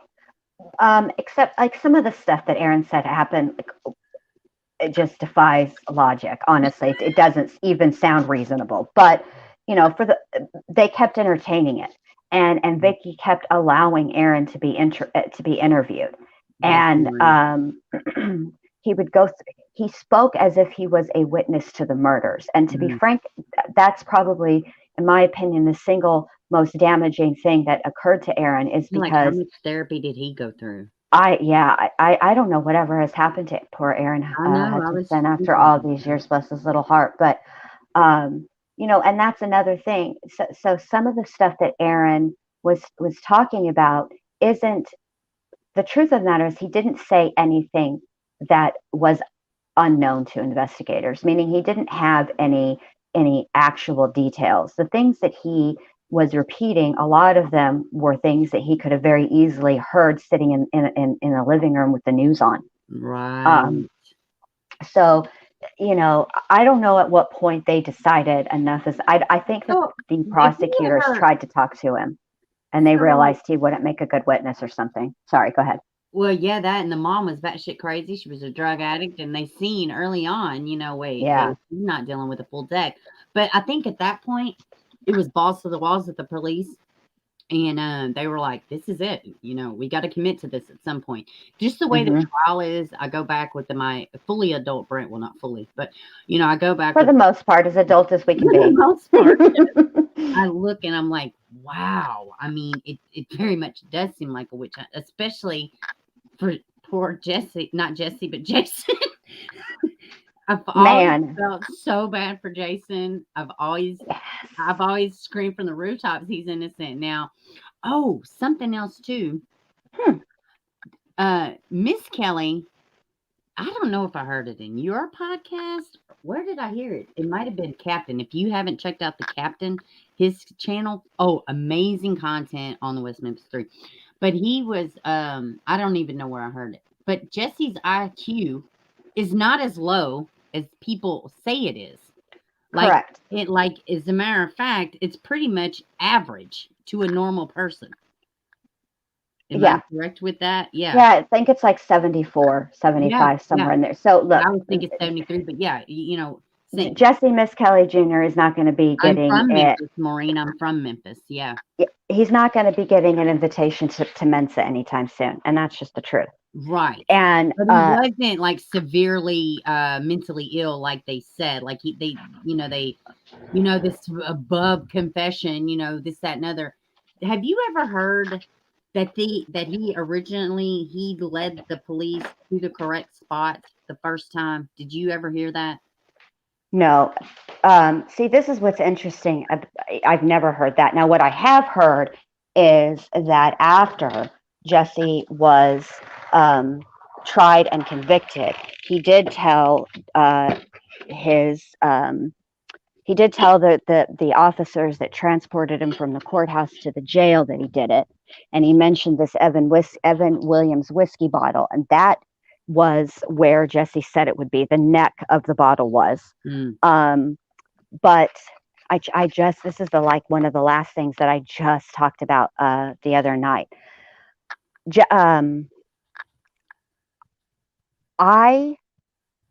This is what I would suggest for people. There is a website with every single case document that is available. I just was looking at it. I was like, okay, good. Holy shit, this is a lot, but I'm going to put an isolated video out. Yes. And I'll drop it in the chat. But isn't it the Callahan? It is. Yeah. And the reason I like Callahan's is because it is just the case documents. There is no opinions on Callahan's. They will never, it's just the documents, just the facts. That's that. They don't tell you it's, what they mean or anything like that. And I would encourage anybody that's looking into this case to read those case documents. I mean, it's great to read people's books. That's great. But the documents are there for you to read for yourself. So you don't have to right now. You know what I'm saying? You can go through it. Oh yeah. It's a lot though. So it is a lot. Who was it? Dorothy, you said you wanted to look into this. Well, here's the little link. Hey Cameo, welcome, baby. Just so y'all know that over the years, the site has changed hands and some of the links are broken. So if you click a link and it says site can't be reached, take out the 8K in the address bar and replace it with my site I got the my site. That's the one I just dropped. Yeah, but but all of the documents are their own individual link, and some of those are the ones that are broken. So if those are broken, just replace 8K with my site in the address bar, and the document will pull up. They're all still there. It's just it went a different way. Like it's the same site, but the hosting changed hands too, and so that's how. Anyway. That's off topic, but just because it gets frustrating when the links are broken. And it's a lot. I mean, even for me, like I've been reviewing it. I know some of my people are like, well, we're here, but we just like you, but I don't know what the hell's going on. Bless their hearts. It's a lot. So much, but I didn't know. But with this new evidence and stuff, I'm going to have to wrap it up here in a second. I got to go cook dinner for my little one, but I would love to have you back. Okay. And probably a more, like we can have, I don't know. I did reach out to Josh at the lab. I have never heard back, so I imagine I won't hear back unless he just, takes a minute to get to his emails. Because because you do feel like they, that they did get it wrong. But he completely believes that they're guilty. And I didn't realize a lot of people feel that way. And I don't mean, 80-year-old people. No, there's people our age and younger that believe that they are 100%. Looking at the evidence. That's the So, thing about the evidence. The evidence is the evidence. It's the way that we perceive the evidence that changes. But I will say this, one thing that is not up for interpretation or perception is DNA results. yes. And that's that. So for me, above, and I can argue about the documents all day, every day, and people can see it their way and I can see it my way, and I will always respect everybody's opinion. However, science is science. You know what I'm saying? No, It's like math. 100%. It doesn't change. So what So, do you think about this new update? And then I guess I'll wrap it up. okay. What I think about this new update is this. I think that people should be very careful how they behave on Twitter with tweeting things and encouraging. Is it crazy on the Twitter? I don't do the Twitter much. I try to stay away from it, but what I would say is there was a situation where Ellington, who was the prosecuting attorney, the most recent one, he's not anymore, who was getting lambasted on Twitter. And why don't you run it through CODIS and all the things, right? And they doxed him and it's just completely inappropriate. Oh, I would wow. like to remind everybody that this case had public outcry and outrage and has never worked in this case. Patience, steadfast, and time has worked in this case, and demanding something out of a prosecuting attorney is not going to work either. I would say let the lawyers do what they're paid to do on both sides and give it time. Okay. The truth of the matter is, because of some of the things that took place on social media, it's my opinion that it's very likely the reason why when the West Memphis Police Department got the FOIA request in the first place, they stonewalled. Because the truth of the matter is they always had the evidence. And they're not even the ones that said they didn't have it. Yeah, it's crazy. They said the evidence was completely gone. I did. Now, I like I said, I don't know if you've seen the captain, but he does make some very interesting points about the new update and everything. And maybe I'll get permission from him, to show it, because it's just like, it's so good. I definitely want to check it out because I'm always curious about about what other people think about it. And I mean, I'll leave it at this. It's because I know you got to make your kiddos dinner. The truth of the matter is that there are DNA results from 2011, okay, that don't match anybody, including the victims, including the West Memphis 3. They are from an unknown source and they are male. There are 2 items that are the same source of male DNA, and there is a third unknown source of male DNA. It is within the realm of possibilities, however, that DNA could be potentially somebody either at the crime lab or one of the officers at the crime scene. It's on a shoe. Okay, that's true. However, it would be very easy to differentiate that from being a potential suspect's DNA versus an employee, because the employees are in CODIS. And if the sequence had been run through CODIS like Ellington said he would do, and he didn't say he would do it because he was looking for a suspect. He said he would do it to rule out contamination. And if he would have done it then, maybe we would know more. But I would like to see Cressman do it now. However, together, this is great. However, I'm glad. I'm not calling for people to take to Twitter at dawn and start tweeting him. We don't have to work for it, but it's a must. Stay away from the Twitters. Don't tweet the prosecuting attorney. Maybe we'll. Oh God, let me keep my smart ass to myself. I have to too. You could. I'm gonna say it. Maybe we could get the. Our lovely protesters. Maybe we could get the boots on the ground to shake some trees. Oh my God, I'm done with you for the rest of the day. So in the link in the chat, I dropped a link to the captain. Okay. Girl, you got to watch his videos. I will. Oh, I will. I watch He everything. said I that watched Josh's coverage too. I did too. I I disagreed with a lot of it, but I watched it. He did a good job. You've got to. Listen, you have got to. If you really want to know, you got to listen to an opposing view. And if you don't, then you don't want to know the truth, because the truth most of the time won't fit your narrative. Correct. You know? So, Correct. I mean, you got to do it. They're like, And I try to stay away from, like, unless I'm live.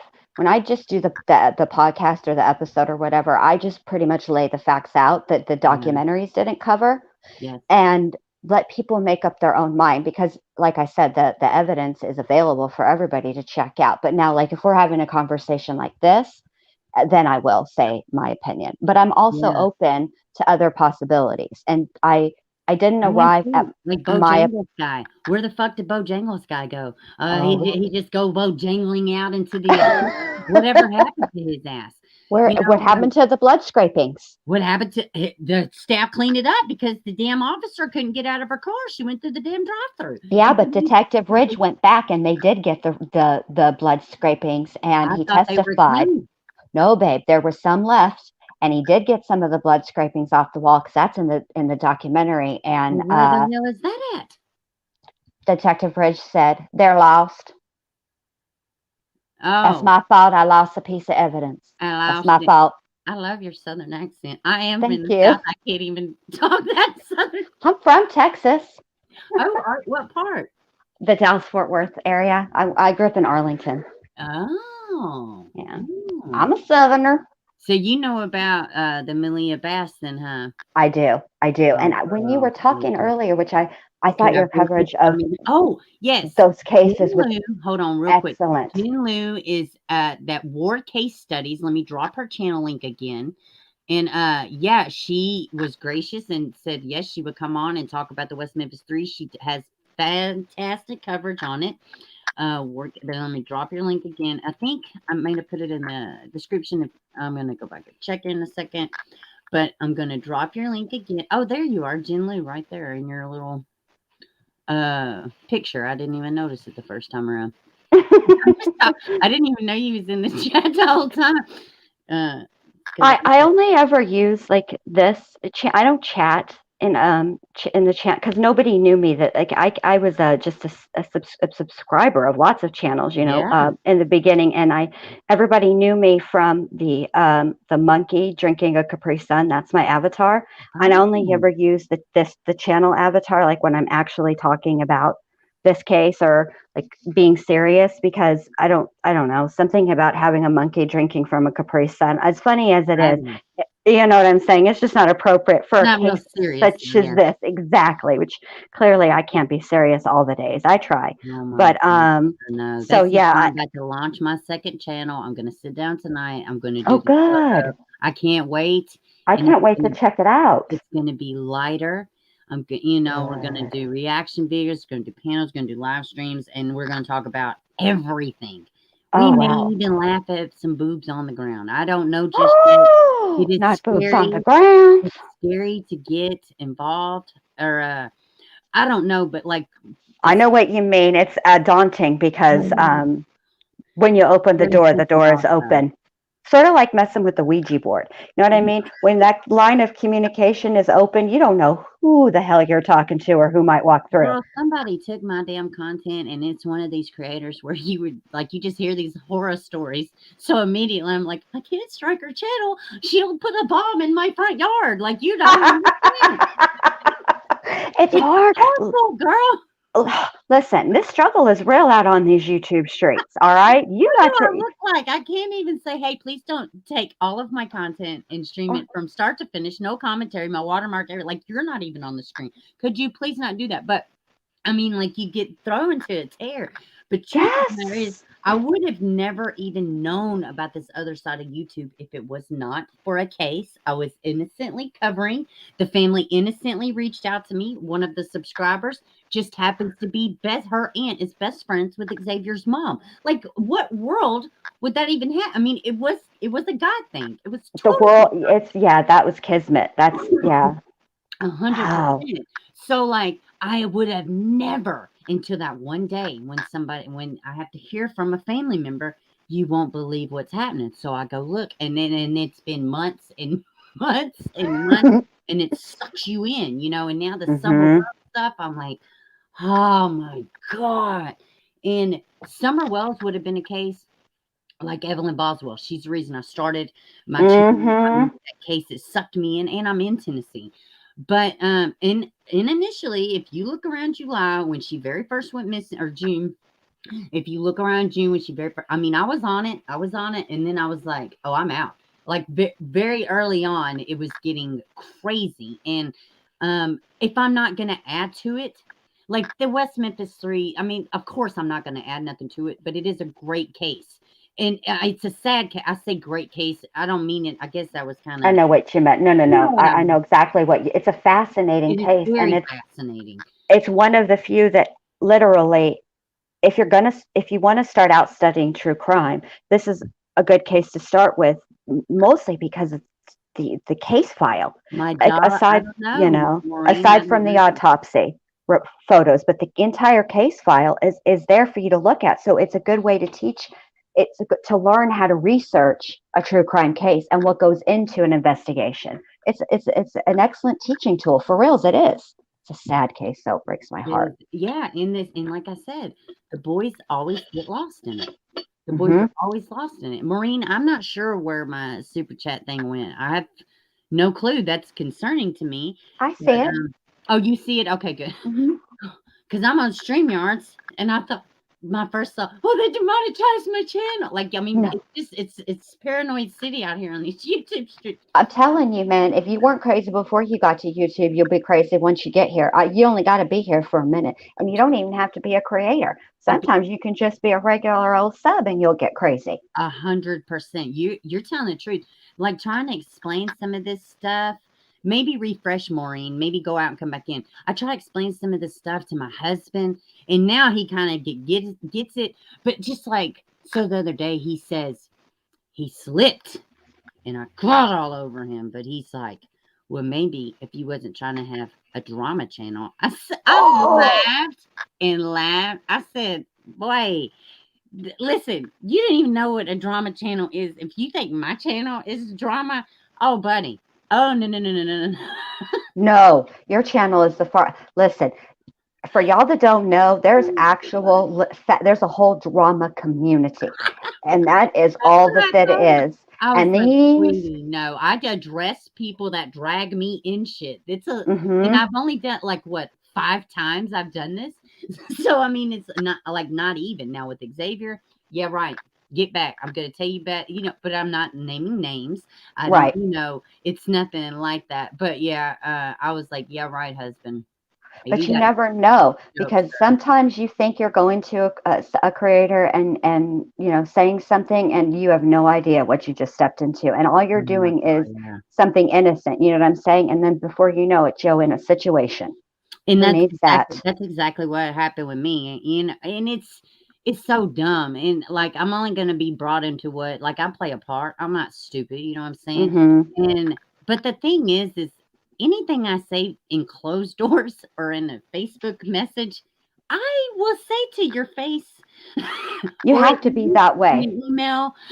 Yeah, you have to be that way, because regardless, even if you're in the true crime, which is what we are in for sure, yes, at some point that there is always a chance that some person you communicated with on September 2nd, 1982 is going to bust out a screenshot. Look what she said. Listen, girl, it was awful. And this last thing, I'm not going to dive into it, but this is what it was for me, and this is what made me so sad. So, without going into it or whatever, so I was mentioned on another channel. Somebody I trusted. She was an advocate or whatever. I spoke with her only about cases, and I did speak to her about a problematic creator because she was familiar. But honestly, God, everything else was about cases. Well, I sent her a screenshot just showing, hey, you're not the only one that alerted me to this. This person did too. It wasn't malicious. It wasn't nefarious. What the message actually said. It wasn't nothing. It wasn't even like a last name. It was nothing. But when the junk trauma channel who calls herself whatever. I'm not going there with the candle lady. But anyways, she decided that she would, you know, get up there with the other person. Well, she sent her these screenshots. So, you know, and what I haven't talked about, but I did work it out behind the scenes. But the person that was in that screenshot, so New Year's Day, well, the next day after New Year's, January 2nd, I got a message from that subscriber. And she's like, I can't, I didn't think you were like that.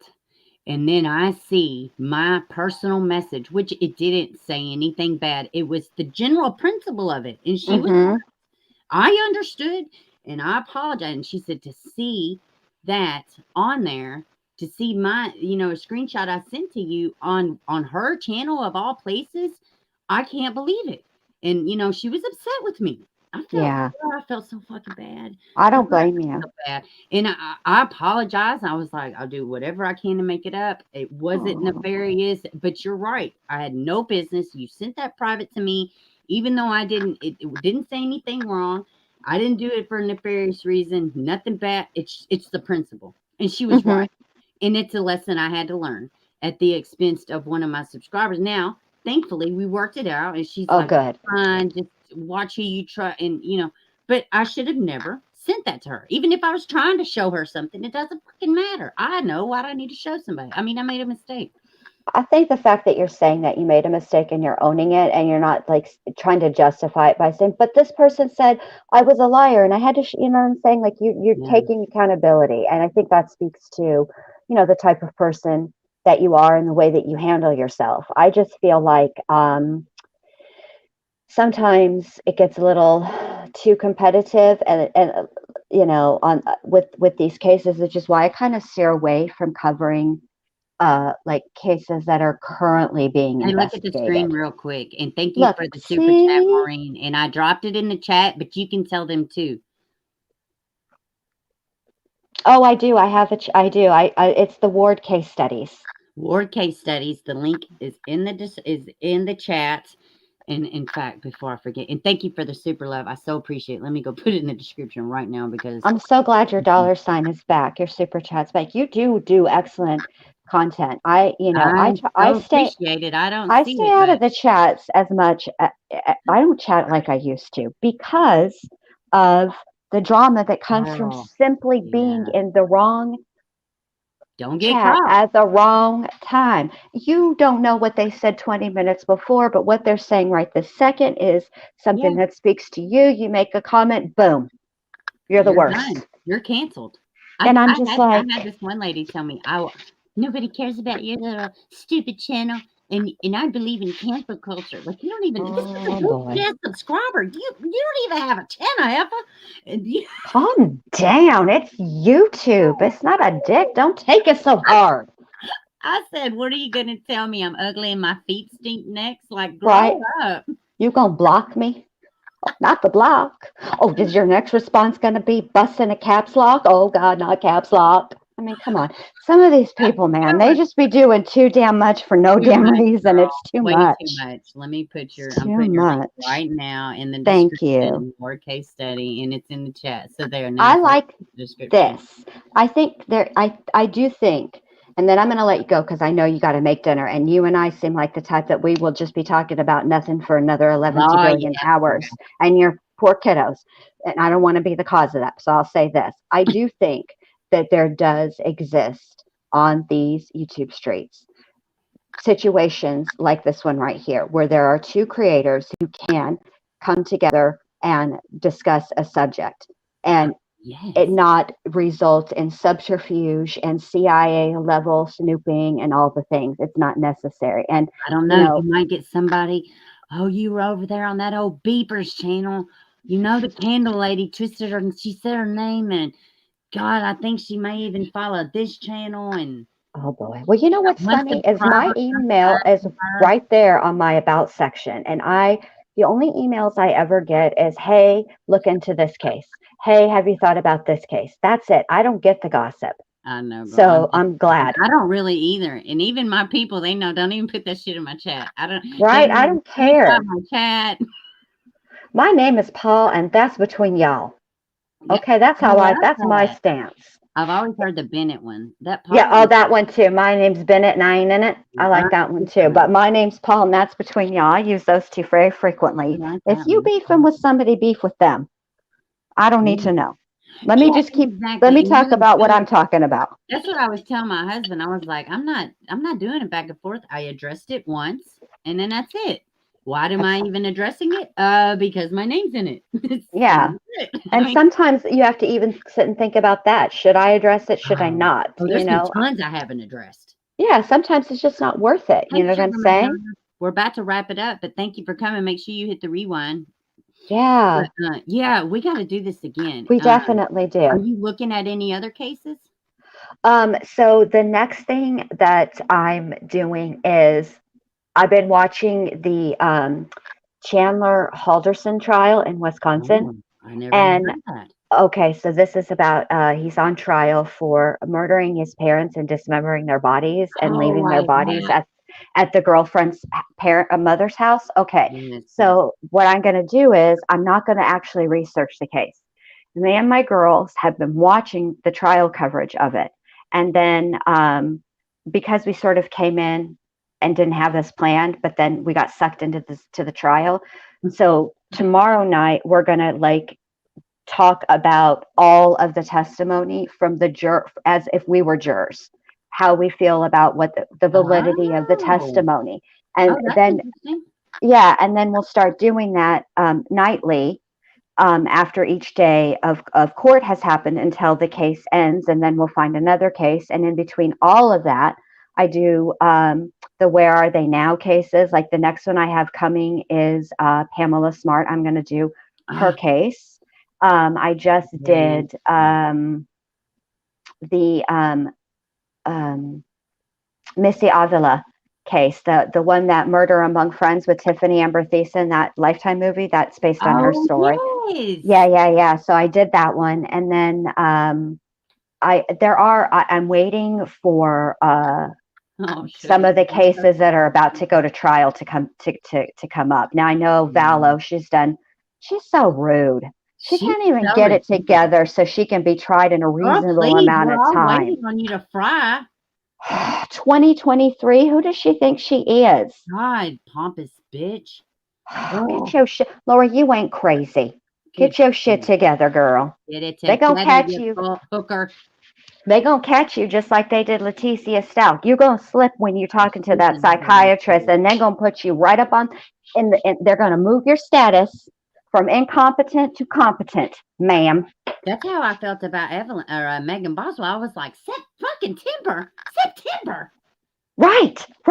Are you for have you followed the Evelyn Boswell case by chance? I did, because interestingly enough, I used to years and years ago follow My Big Fat American Gypsy Wedding. And the minute I saw Boswell, I said, "Oh, Boswell, that is a Rumnichelle surname.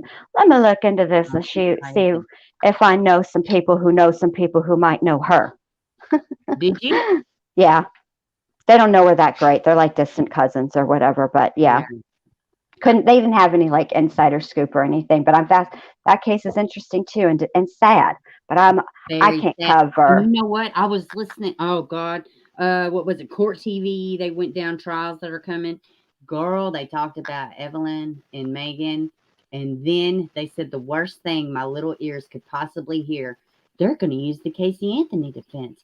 Her family was this. I was like, no, ma'am. What? Yeah, her family's fucked up. That didn't mean that they killed her. Right? Or that's an excuse. Oh, man. Okay, well, that is. Beaver's got another channel. Oh, I am starting it. I can't tell you the name, Tracy, and I haven't started it yet. You haven't missed. Girl, yeah, right. I would have told you. Yeah, right. I haven't started it yet. Those of y'all that have followed the channel for a while, though, if you think about it, you'll be able to figure it out. It's something I say very often. But I'm excited. Let me wrap I can't this up. wait. Yes. Go feed your children before my child, should I say? Your child before we get into trouble. Thank you so much, Maureen, for coming. You're I welcome. have so much enjoyed this. This has been great. Thank you. I had so much fun too. Thank you for having me. Thank you to your chat. They were all very nice to me while I was in the chat. And let me know. Nice. Yeah, anytime. Listen, you want me to come up here and talk about nothing? Just hit me up in the emails. I'll be right up here. Absolutely, honey. All right, I'm do. gonna let you wrap up your show, but thank you for having me. It was tons of fun. I loved it. Thank you for All right. coming. Thank you. Bye-bye. Bye. All right, guys. Oh, I got my camera off. All right, guys. Ooh. I took a break. Did y'all see my hair says it's going to have a fluffy break too? All right. I got my bad habit. All right, guys. I'm going to get off of here. I may do a stream later. I don't have my hubby is working late out of town. So, yeah, I'm glad y'all enjoyed it. I'm glad. What about Jen? She was great. She's like the West Memphis 3 encyclopedia, right? So, yeah, I don't know, though. It just depends. I always think I'm going to do it, and then I'm like, oh, you're kind of tired. You're probably going to say something stupid. Anyways, we'll see. We'll play it cool. All right, guys. I love y'all. Thank y'all so much for hanging out with me, and I will see y'all again soon. Make sure you go check out Ward Case Studies, Chris Thorns. We've been dropping the links the whole time. I love y'all. Y'all have a good one. Thank you for the super love, Maureen. Give yourselves a big hug and be kind to yourselves. See you soon.